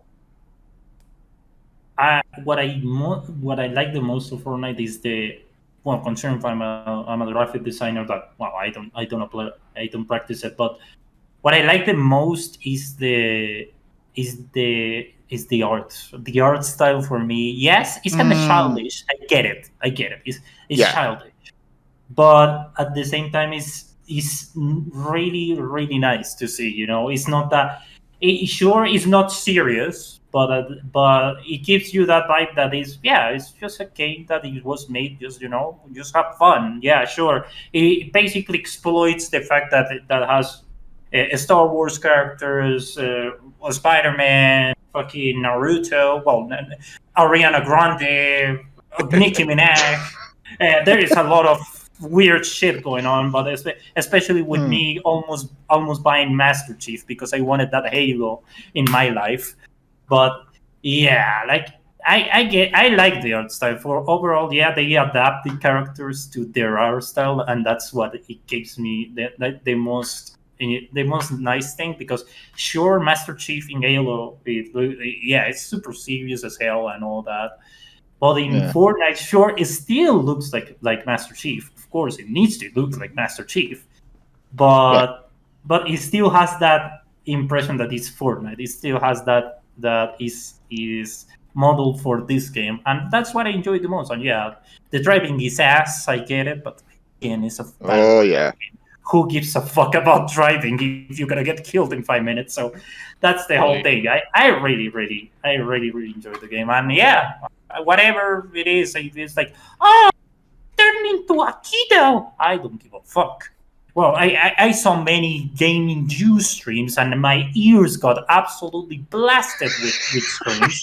So I know already that I have a better time playing the kids game than I'm very mature game, the very mature game that I played. I prefer the silence or the laughs of my friends that some kid raging and screaming like a broken motorbike. Yes, thank you. Yeah. Like, I've often said this, like, everyone has their own taste when it comes to video games. Some people like Warzone, some people like Fortnite. Now, I'm not gonna like turn into like an epic Fortnite gamer or whatever. Again, like I said, I play it for fun. If I want to hear, someone screaming into my ear like a 10-year-old girl, I'll go play Warzone. Or GTA. Yeah, GTA as well. That too. Yeah, GTA, Fortnite, and Warzone, they have like the same market. But talking about GB, since you play it, what is your opinion about it? Well, the first time I played Fortnite was years ago when Riley begged me and pleaded me to play the Air Royale mode, which was kind of like an offshoot that they bring back every now and then. Because, Riley, she loves flying in her planes and jets, doesn't matter what the game is. And so I relented one night, and I'm like, okay, fine, I'll download this game just for Air Royale, just to be your gunner. And it was okay. It was fine. I didn't really dive into the main game years ago because that was when they still had the building nonsense, and they still do. But recently, they, like Kane was pointing out, they have a new mode, which I think is going to be permanent, where players can either play the original version which is a good idea. I agree. It's a great idea because it makes everybody happy. People that still want to build the freaking mansions and the Great Wall of China can do so.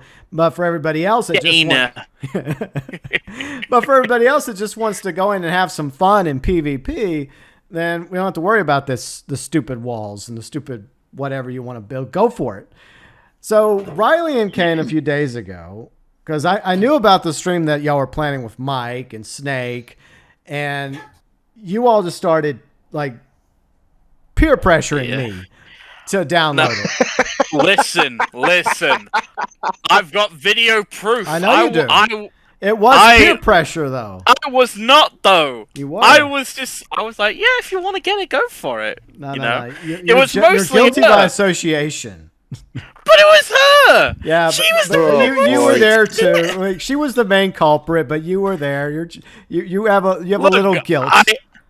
Look, I told you I told you as well. You know, I shouldn't be getting involved in this. This is some Dr. Phil level kind of couple disagreement right now. But You know, I can't Okay, get hold on. involved. Just before we continue, GB, which would you rather, Fortnite or Master Duel? well, that was the negotiation. Fun that you mentioned that.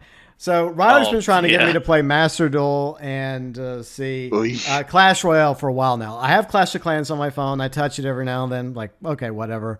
But I'm not interested in Yu-Gi-Oh. I mean, you're into Yu-Gi-Oh. That's cool. That's fine. Mm-hmm. I watched the Yu-Gi-Oh abridged edition with Riley on YouTube. It had its moments, but I don't get the card game. I'm more of a poker guy or blackjack. You know, Yu-Gi-Oh Master Duel. It's not for me. It might be for Yuji and Riley and others, but you know, to each their own. So I have no interest. That's totally fine. I had no interest in it. And so when Riley and Kane and I were talking the other day, Riley and I had a negotiation, and Kane was our witness, and he's still my witness, by the way. And I'm like, fine, I will download Fortnite and I will play with you two if I don't have to play Master Duel or Clash Royale. So in the end, a compromise was reached, and I downloaded Fortnite, and I actually had fun. I can't believe I'm saying this, but I had a great time running around. Whoa. I know. It's hard to believe. GB had fun in Fortnite. I don't know what to say. It's just, if you, like you were saying. Well, I'm going to write down the date and time GB said that. I had the same attitude you did. Like, don't take it seriously. Just have fun. Yeah. And that's exactly what I did. I went, Kane helped me find a lightsaber, and basically I was either using a lightsaber or a stormtrooper blaster to get my kills. And that's basically what I was doing.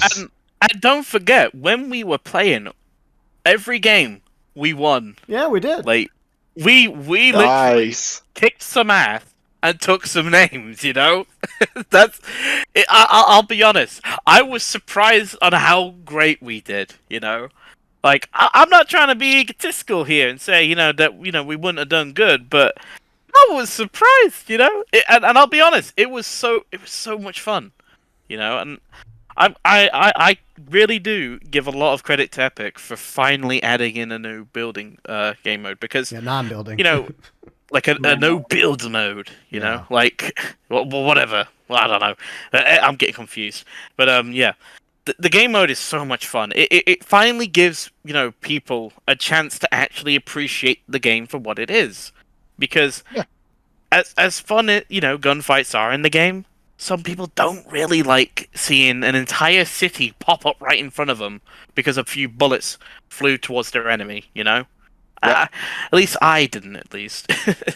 But, it's so much fun now. And even Mike had fun playing it, because he went on for, 4 hours with you and Snake. And Red. Somehow we lasted. Snake Frisia playing Fortnite, I never thought I'd see it. Surprisingly, we even won a few games with Snake as well, which was, oh my. Yeah, I was about to touch on that real quick. I've noticed, like, with Fortnite, it's very easy to win. I mean, Snake Frisia got to win, for Christ's sake. Isn't it level, like, depending on your player levels, like, they put you with, like, people in the same ballpark as you? I think so. I think it's skill-based. I'm not sure. I mean, to be fair, I'm a high level and I'm shit. That's true. So they could have mixed in some like low level players and maybe a few high level players as well to try and balance it a little bit.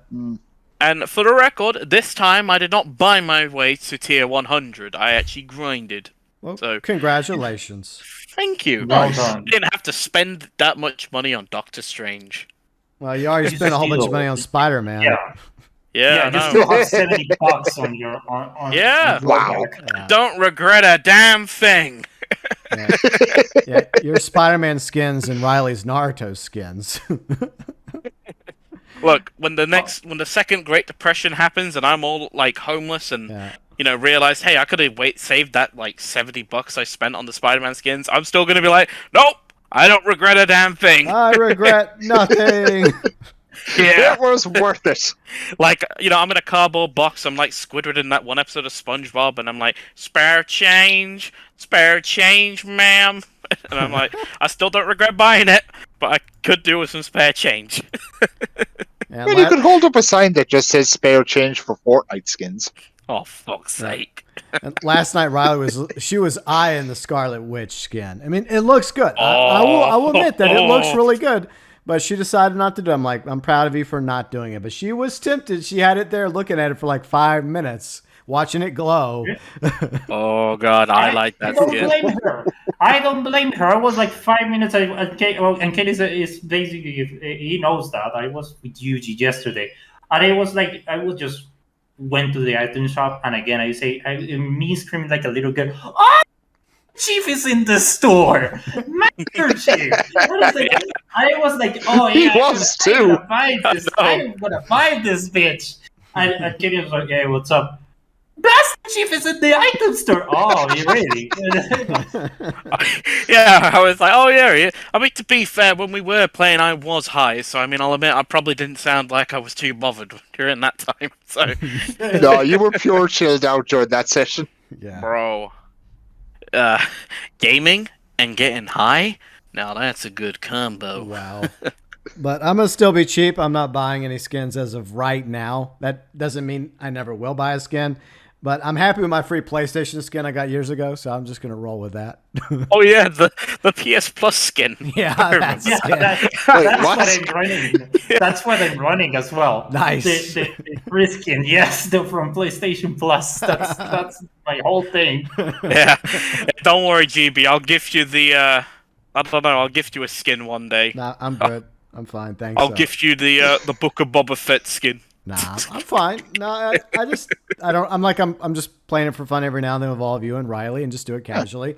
But at the beginning of my stream, I was laughing at him because, look, I'm not a Fortnite expert, but you can catch on with Fortnite pretty quick once you get the idea. I asked you a few questions, Riley a few questions, and I know that weapons are color based. Like you have the white ones for the common ones, and green and blue, etc. Mike kept picking up like common weapons and dropping green weapons. And I'm sitting there watching him stream. And I'm like, what are you doing, Mike? Oh, God. What's going Yeah. on? I noticed that with both him and Slowly. They were having greys and greens most of the time. And it's like, come on, guys. You could be using blues, purples, Yeah. golds, yellows, you know? Like, come on. Yeah, I think at one point I popped into the stream and I could just hear Snake like complaining, and I was just like, nothing new there. Yeah. Yeah, What else is new? I remember that yesterday it was like I think Kane got like one of those potion jugs for everyone, and it told to Mr. Slowly, hey, go! I need to just go and leave the tank for a moment, so you can just take the potion. And it's like Mr. Slowly is like, why I should leave the tank? And it's like, oh, it's for the shield. Potion gives you a shield. No, the tank is just like, oh, this is a new argument with Snake. The Look. tank, I wanted to leave the tank.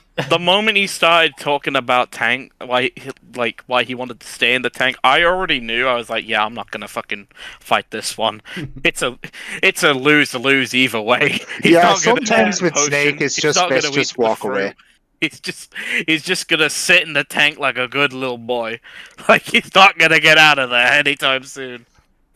Like, I do Pretty much. remember at one point when I was working yesterday, like, I popped into the stream for a second, and you, Red, and Mike, you were all at one side, like, trying to, like, heal up.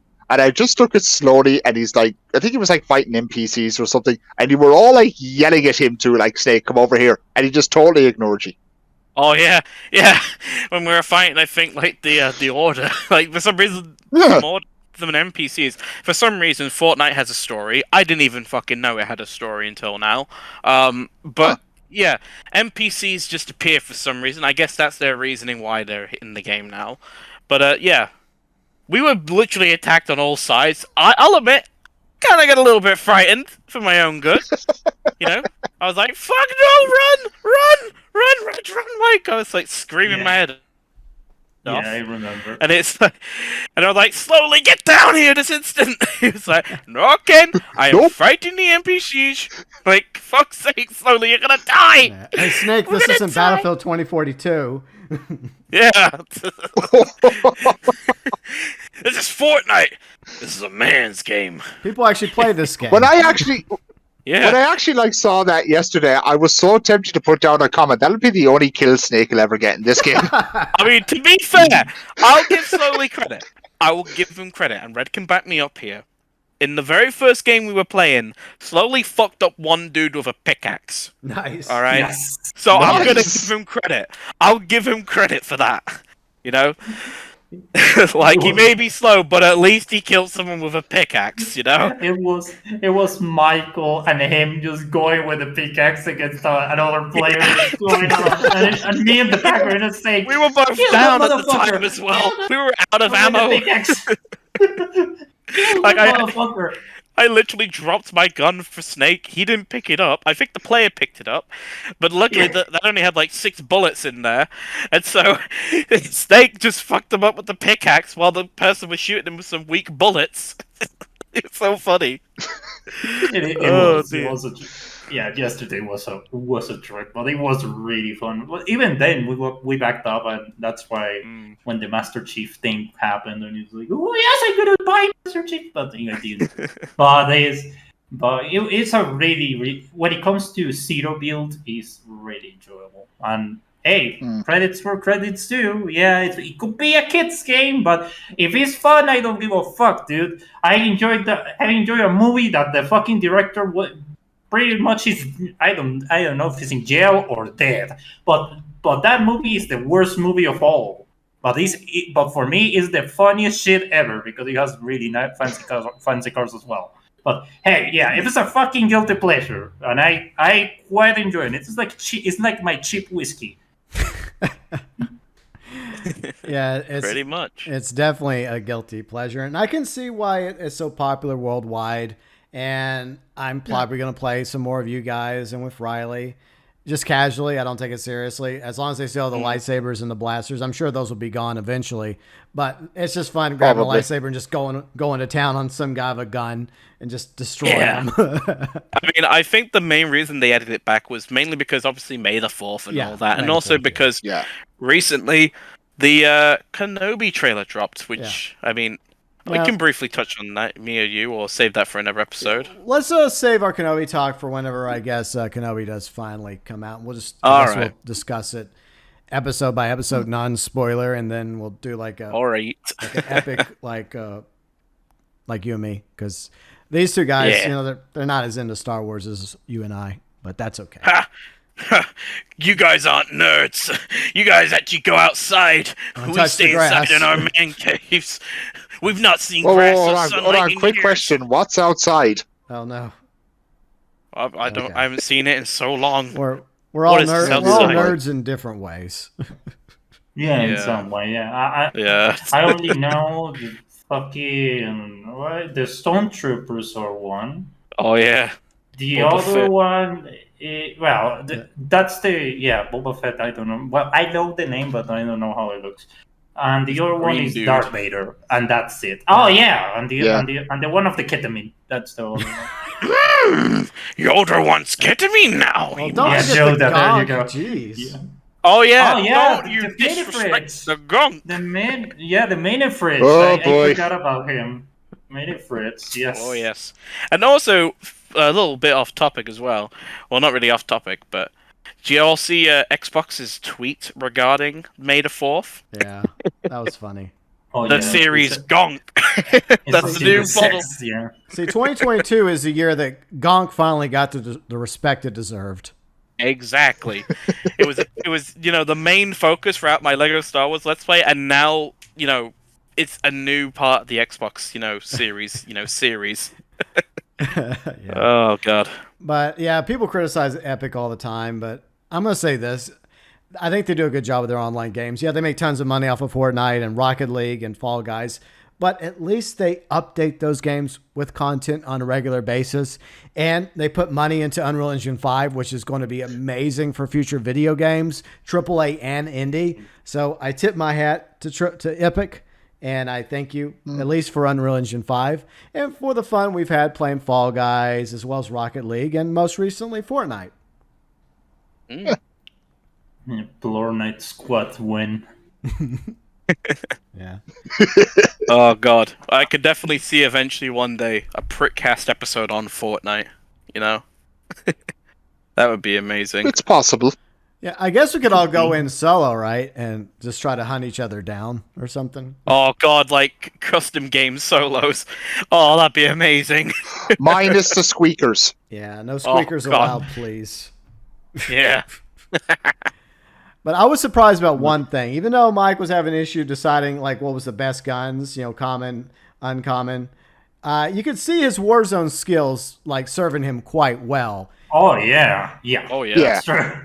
He killed an entire squad with a green I gun. mean, he got literally like 11-man kills in most of the games, Yeah. It's crazy. But overall, a lot more fun was had in Fortnite than we were expecting. And that's a big thanks to Epic for removing, or at least giving us a version of Fortnite where we don't have to deal with the stupid building. Yeah, we don't want the Taj Mahal being built because you Oh, have a Red, you stole my pistol. joke. Let's build the fucking Taj Mahal. Let's see how it goes. It's like, oh come on, I just want to kill. That's it. Yeah. All right, so before we wrap up, Prickmail time. So near the end of every Prickast, we look over comments, whether it's in the Discord, in Mike's Discord, or in the comment section of the previous Prickcast. Yeah, we read a few of the Prickcasts. As long as you actually have something to say or question or something you wish to bring up for us, we have some Prickmail. Let's start off with Kane. What do you have from the Prickmail? All right, so let me just open it up real quickly. But the first question is actually a question we actually missed out on the on the last time we did Prickmail. So, oh dear. So we do apologize, and the person we're apologizing to is Mr. Bob, who is best known for being AFK in one of my tuner streams when we were doing the bank contract. And poor me, Never Mr. Tay forgive him Daniel, for that. and UG had to push him to the checkpoint. We had to push this man all the way. But Best mission ever. so I remember how frustrated you, Yuji, and Tay were getting at Bob yeah. over that one infamous All I'm going to stream. say, right before you get to the question, I know I was gone, and you told me like Bob came back at the very end. I was so tempted to jump back into the party and verbally destroy him. Oh, come on. Don't be mean to Bob. Poor Bob. Yeah, Bob, He went He's a lovely AFK on us bloke. for how long? He's a lovely bloke. I mean, yeah, he's Yeah, a he's bit a lot. quiet. He's quiet and all that, but he's lovely. Come on, leave him alone. Yeah, it's a he's perfect. better. No, Bob is a good. What do Bob you, is a well, good guy. okay, to his credit, he's not as much of a pain in the ass as FCG, but that's another story. Oh, go Okay. on. But anyway, Okay. so I feel like we've been delaying this long enough. But Mr. Bob has asked us a little two-in-one kind of question. So his first question is: as we've all played GT Online, which out of all the DLCs that have come out in recent years is our personal favorite? And it's not just because of how much money you can make with the content, but because it's the most entertaining, or what the DLC brought that made us like it so much. And his follow-up is, which DLC had the best trailer and why? So we're going to start with the DLCs first, and which was our favorite. Who would like to go first? I'll go first. Alright, so UG, what is your favorite GT Online update? I think it's just like a simple one. OG Heist is still my absolute favorite. Agreed. That's a good Yeah. choice. Because most of us would probably like still remember this back in the day when GTA Online first came out. Like they did bring out like a lot of like small expansions or whatever, but you would still see people in the comment section saying, "When's Heist? When's Heist? When's Heist coming out?" And then it finally came out, and I gotta say it didn't disappoint. Some of the heists, all 4 of them or 5. They're fun to do, especially with a group of friends. And even now, if you don't play like an OG heist for like 6 months to a year, for example, you could still go back and go through it again and still have a great time doing it. Absolutely. I mean, I remember when we were, playing like Prison Break on the Milked Edition, like when you two were playing on your alt accounts. I had a lot of fun playing on the Prison Break and even, Fleecer as well. And I really do hope one day we eventually go back and finish those heists, because I had fun playing them. Yeah, we will eventually. Yeah. It's some But point. it is fun, and I do agree, the heist update is a great update. But for me, at least, it's not my favorite update, personally. It used to be. But I believe one update, in my personal opinion, it basically took everything that you loved from the original heists and basically expanded on it. It made it more fun in terms of gameplay and, mission wise as well. And that's the casino heist. I'll admit it might be a bit of a cheap like cop out, going for the casino heist. But I like its style. I like how your choices on what you do in the prepping, it impacts what happens in the actual mission. I like that. Yeah. As someone that has played games like Payday 2 and Payday the Heist, I've always liked it whenever your choices actually matter in the mission. Because it varies the gameplay. Like one time you could be doing a silent and sneaky, but let's just say one of your friends accidentally are in the camera for too long, or let's just say a guard spots a dead body, and the alarm gets sounded. Well, now the heist has gone loud. In my opinion, that's pretty fun because it can spice it up the gameplay mid match. I mean, I know most people they usually just take the easy way out just to prevent that, but I mean, I like it whenever you have that chance to see how long you can go while going loud. I enjoy that because it makes you plus, think. like with one of those things, if something does go wrong, you straight away have to think on the fly. Exactly, and that's why I like it. Because it gives you it makes you have to think in such a short amount of time, and sometimes your short decision making can actually pay off, and sometimes it can just be an absolute disaster in every sense of the word. But that's for me. Like I used to love the original heist, but I think the casino heist is better, personally. I still think the OG heist is good, but I feel like the casino heist slightly stole the crown off of it, in my personal opinion. Red, what's your favorite update? Look at all these guys saying, "Yeah, I like this because the mechanics and all the stuff and really good arguments." And me putting tuners because it's just a car. Oh yes, yes, it's just a.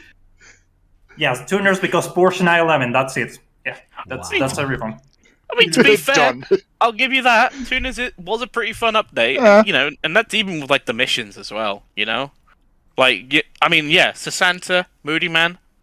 I honestly, in my personal opinion, everyone always gives Lester a hard time. They're like, "Oh, we want to put a cap into Lester. Why can't we put a cap into those two horny bastards? Why?" Come on. You're right. Yeah, you're right.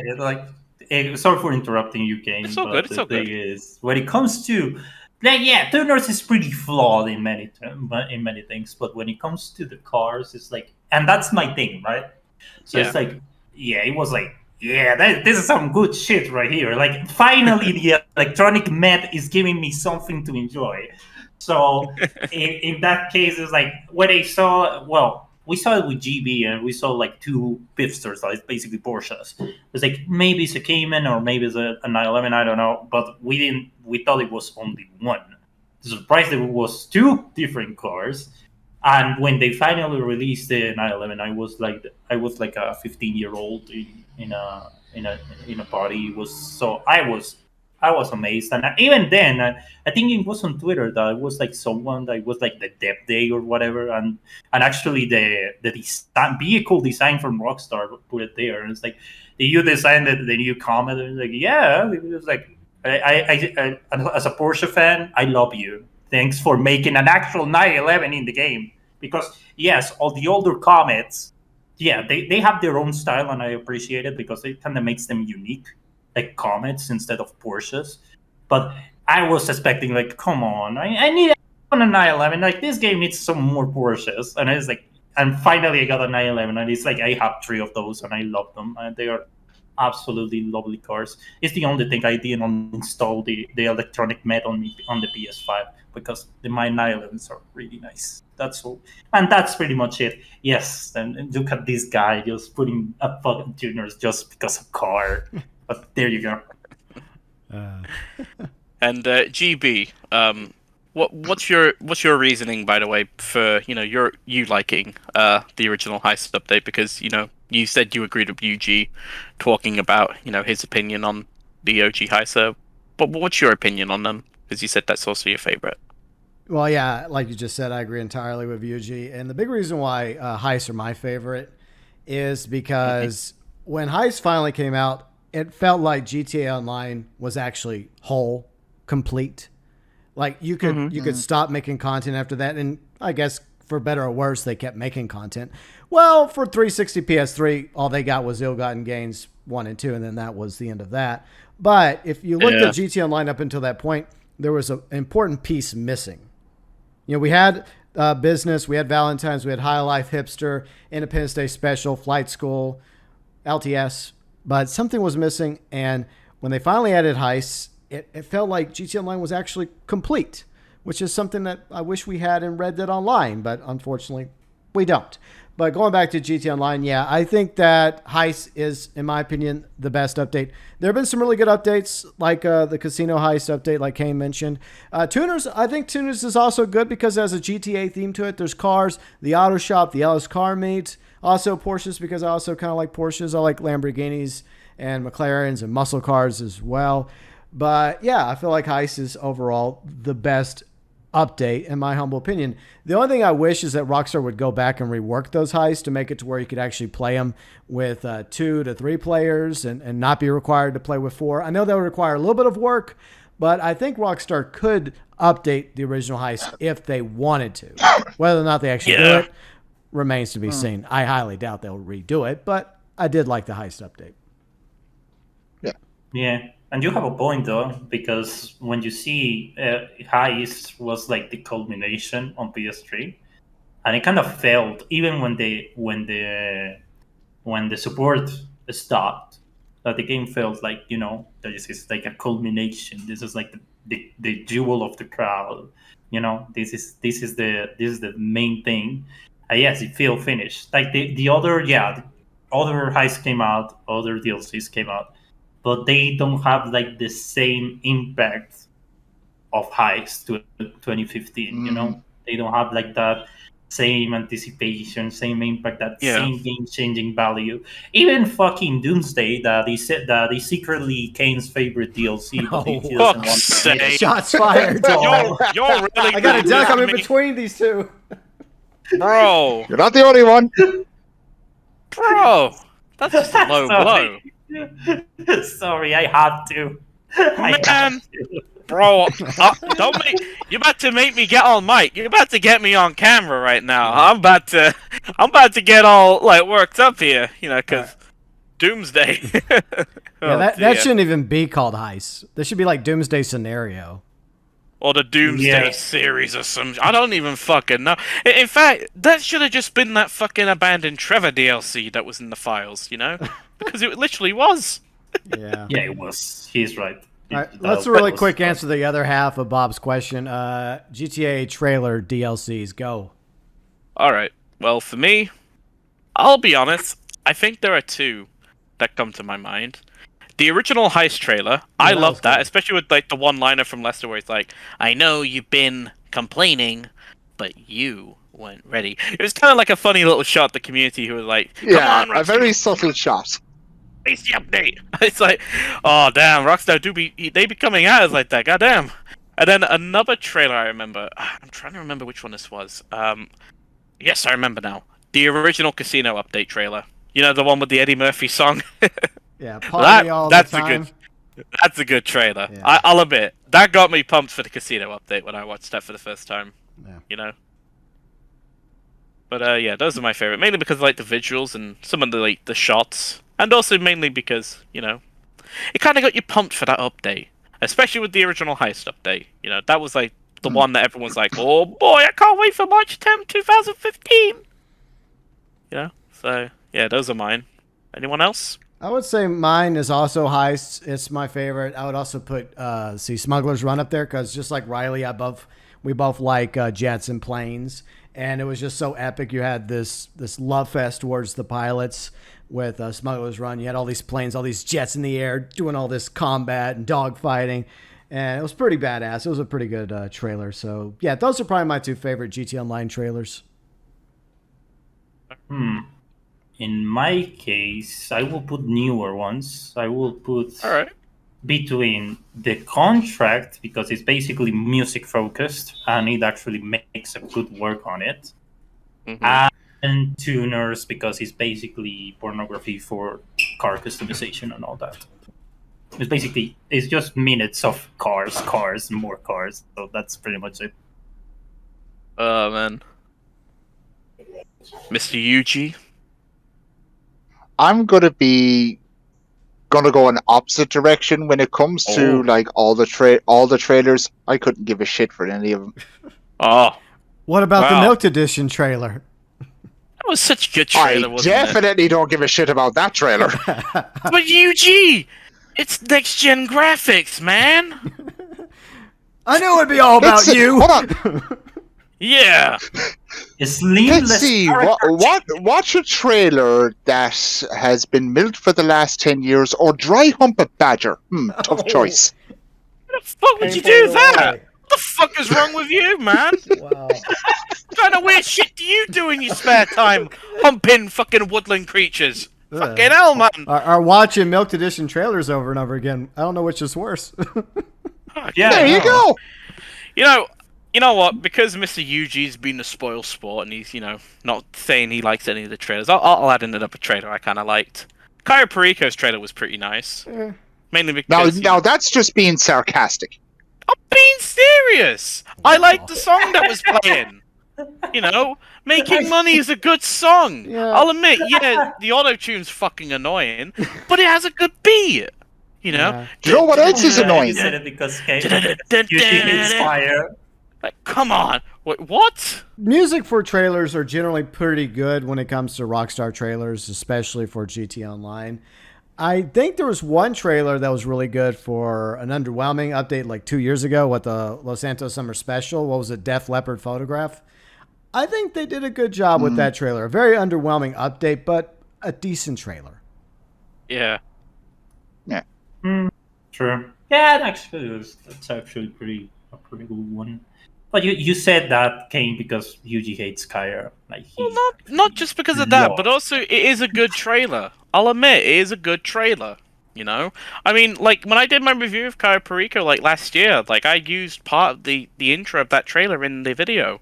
Like the beginning part I really liked, and I think I'm like one of the 3 people that actually remembered like the girl that's in the trailer that says, "Is this the right place to do a party?" That girl. She's also in the fucking contract update. Yeah. I'm like the only 3 people that actually noticed that. Well, Dre gets a cameo along with his sidekicks. The girl the girl that's in the contract, she was also in the intro cutscene for Caio. She goes to Caio with us. But just before we move on, I'm just going to say this real quick. You know what's not good? Grinding Caio Perico over and over again. Yeah, shots fired, Caio grinders. Wow. Oh dear. He really likes Kaya. That's the whole thing. He loves Kaya. Like you can feel it. Yeah, I love it as much as constipation. Yeah, you can feel on that voice. It's like, yeah, these men really enjoys Kaya. Like that's the whole, I like the money you make teenager. from it, but that's pretty much it. Yeah, same. Like going back on it, like even then when I fully left GTA, well, I played like once a month or whatever. It's electronic anyways. Yeah. So it's like unless they release the Carrera GT, yeah, I will go fully back. Meanwhile, yeah, the game could stand in the shelf for a few more months. Meanwhile, but no, not even with expanded and enhanced. Yeah, fuck that game.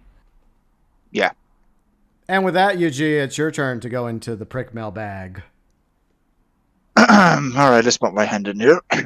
Okay, our next question comes from Retro Snake, aka Snake Frisia. Don't know why you have 2 accounts, but anyways. And he asks, what is your favorite old console, and what games is your favorite on-set console? Gentlemen? I mean, I'll be honest. You guys have probably played more consoles than I have, so I guess the oldest console I've ever played was the PlayStation 2, and I remember enjoying that. So I guess that'll be mine. Okay. I think Spider-Man 2 and Ultimate Spider-Man and Burnout 3. Those are some of my favorites. Like obviously Spider-Man 2 and Ultimate Spider-Man, obviously because Spider-Man fanboy, but Burnout 3 just because I liked crashing the cars, and just seeing the cars just explode to smithereens, I don't know. I've always thought it was fun, just doing that. But yeah, Okay. that's mine. I mean, short and sweet, I guess. All right, Red. What about you? Well, mine is as well PlayStation 2. It's gonna be Gran Turismo 4. That game actually like gets me completely into fucking like I like cars back then, but that was like a game changer. That game is like handcraft to be really like for a car. Like if you're a car enthusiast, Gran Turismo 4 is a thing you should play. So yeah, I will put that on my old console for my old game. So yeah, that's pretty much it. All right, GB. This is a tough one. It's either going to be Super Nintendo or N64. I'm debating about which one to put as my favorite. I like the Super Nintendo because obviously graphics-wise, it was an improvement over the original NES. Plus, unlike the original NES, it didn't overheat so easily in the middle of playing a game, and you had to pull the cartridge out and blow it, and you had to start over again. That was annoying, but but there were good games on there, like the original Zelda, Duck Hunt, the trilogy, Super Mario Brothers 1, 2, and 3. But I guess I'm going to go with Super Nintendo because they improved the hardware. It didn't overheat like the original NES. And, at Super Mario World, they also eventually came out with Super Mario All-Stars that included upgraded versions of those games. And there was definitely some awesome other games that came with the Super Nintendo. But then again, I look at the N64, and it was revolutionary for its time because it was 3D, Mario 64, Zelda Ocarina of Time. I know we just talked about Zelda Ocarina of Time versus Breath of the Wild. And yeah, I stand by Stone Cold Steve Austin because I don't want to stun her. I do think between the two games, Breath of the Wild is the better game. But at the time, I absolutely loved playing Zelda Ocarina of Time. And there were a few other games. I think Star Wars Pod Racer I played on there. That was fun. And what else did I play on N64 that I enjoyed greatly? There's probably a few other games, but I'm going to give them both the crown. Super Nintendo, N64, you can share. So I think, like, for me, I do agree with you, GB, in a way, but I got to give the crown to Super Nintendo myself. Personally, because when I got it for Christmas, and I'm still saying this is one of the best Christmases I ever had, I got the Super Nintendo with Super Mario All Stars and Super Mario World, but then my parents went out and they ended up buying me Street Fighter 2 and the first original Mortal Kombat. So I guess you could say it's because of the Super Nintendo that I got into fighting games. Like, the amount of hours that I spent playing Super Mario, Mortal Kombat, Street Fighter, I always look back at it and smile because they were always some of my fondest memories. Yeah, I agree. I mean, there's other games too, like some of the Ninja Turtle games that we enjoy. They were on Super Nintendo. You also, I think, isn't the Batman Returns game you played Super Nintendo?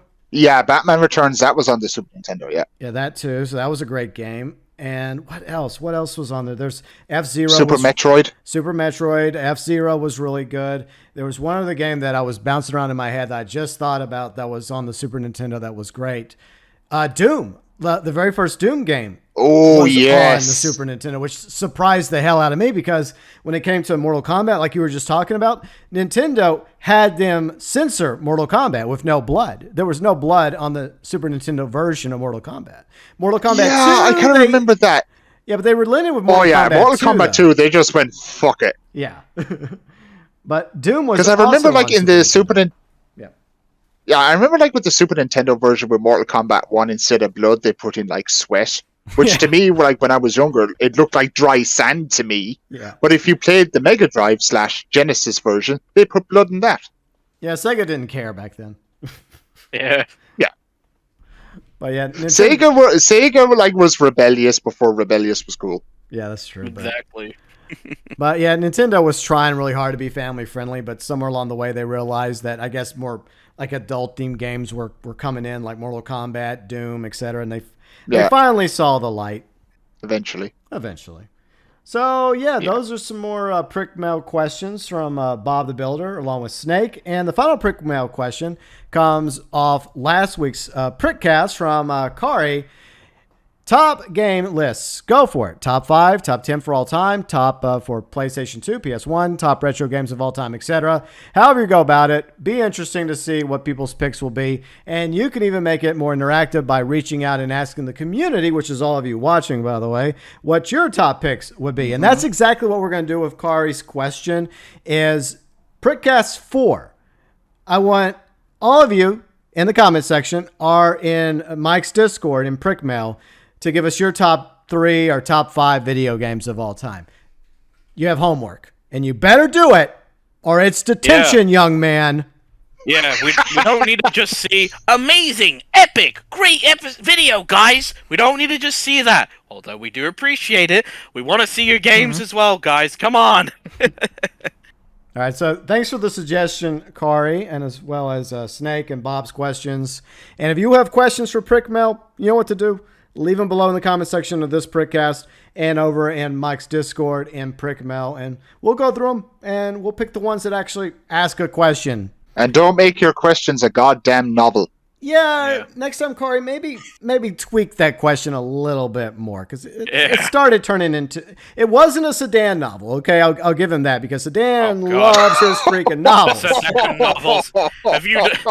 The Mafia chat room, that's all I've got to say. Well, I enjoy reading his novels, and I even pinned his for my most recent Mafia prequel video. Oh, no. But, yeah. Oh, boy. Please make it like a sentence or two. Do us a favor, guys. Come on. Help us help you. There we go.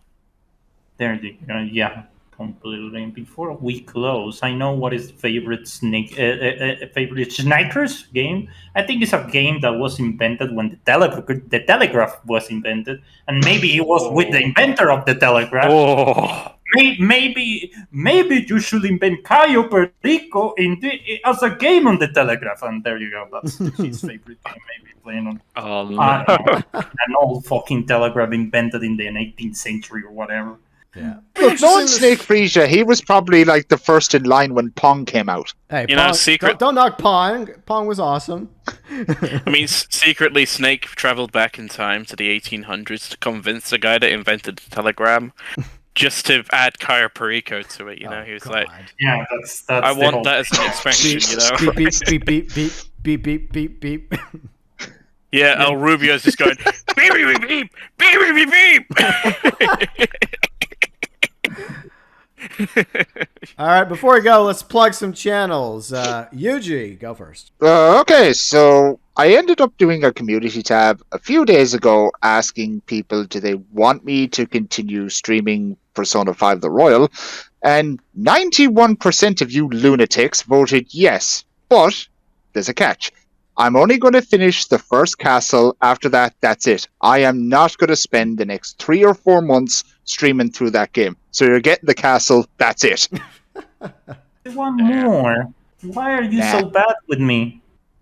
I'm a good viewer. I don't know what is Persona 5. I'm actually... Am I talking to Red the 8-bit dinosaur or Fat Chinese Gaming? Wow. Whoa! I feel slightly offended with that. Whoa! We were friends, buddy. Jesus! That's some fucking venom right there. Jeez. I know, right? That's like that's hard. That's hard. Oh, don't worry. I'll apologize to Red once the podcast is over. Vitamin lead today. Like, come on, leave him be. Yeah, I know. Wow. So yeah. I'm sorry. All right, so Red, what's going on over on your channel? Not too much, because I didn't find that I was preparing a video saying, oh, what is going on with the fucking channel, because I'm kind of burnt out. But at the same time, and it's not even that, it's because, well, my cat and my work and all that is like taking a lot of time. But meanwhile, I'm gonna keep covering the Crew 2 streams. I don't know when or why. For me, it's like an effort. It's just when it happens, it happens. If it's in my mind, I want to stream, I just stream, right? So I don't know why and when. So maybe I will stream today, but maybe I will stream the next month, because that's me. So yeah, that's pretty much when it comes to my channel. And Kane, what's going on over on your channel? Well, I've got a few videos currently in the works.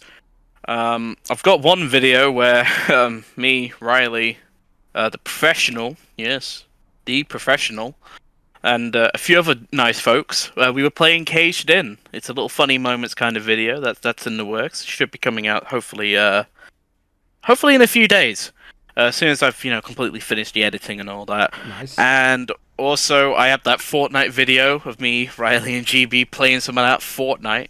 Getting them Vic Roys. Because we're too good, we're too Gucci. We got that Gucci aim, as they say. But yeah, and I think I also have a channel update video coming out soon as well. But I mean, to be fair, that'll probably be out by now. The channel update video, at least. And I'm still going to be live streaming. GTA Online. Yeah, I know that very stinky game. I know. Ratio and you fell off. Well, I'm also going to stream Fortnite as well, so I did not fell off. I survived. Like that one song. Only else and ratio. Well, you didn't fall off then. When's y'all's next Rec Room stream? That's the question of the day. Red, when do you want to return to hell? I don't know. I need to find my voice changer. That would be nice. I really enjoyed the voice changer. As soon as he finds his voice changer, that's when we're returning to hell. So, yeah. Eventually we'll do another Rec Room stream, which will probably end in disaster. Probably. But, yeah. So, Yuji, you get to plug Mike's channel, and then I'll wrap things up. Oh, yeah. Okay. Well, seeing as though that blithering idiot isn't here, I might as well plug his channel real quick. Yeah, might as well. So, if you just want to hear like a guy just yell at an angry Dutchman for some reason and does GTA race playlists and plays Warzone, don't ask him why. Don't ask us why. Go check out Mike the Gaming Jew's channel. I don't know. But you should play Fortnite instead. Yeah, you should. Kids, dude. Fortnite's better. The kids. Fuck the kids. Think about the adults. Whoa, your location. Yeah. Hey, I don't want to do that. Why don't you have a seat right over there?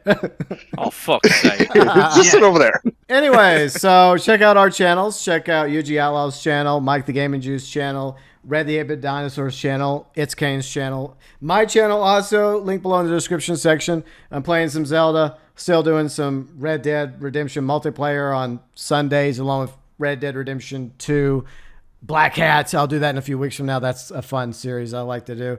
Covering GTA, Red Dead, any Take-Two games, Rockstar news that comes out, and even some Mafia. I finally did a Mafia video after all these, months of waiting for anything regarding Mafia. We got a rumor.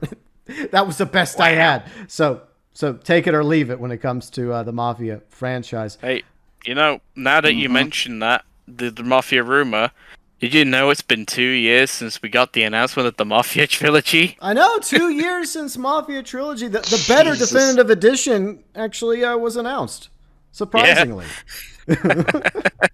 That's sad when Mafia had a better definitive edition than GTA. Yeah. Oh, yeah. I need to do a race with that in that stupid game. Yeah. The one that everyone hates. Yeah, classic Mafia definitive edition. You have to do that race, Red. Oof. It's nightmare fuel. Yeah, I heard about it. It's even. I thought it's even worse that the Mad Max race that is equally shit, and I know that by experience. Yeah, so hopefully one day Red will finally do that. Even if we have to do like a share play thing where I have to just share the game and let you play it from your point of view, I guess we could do that. We'll make it happen. I mean, it's something Red and I have talked about doing for a long time. We'll get around to it eventually.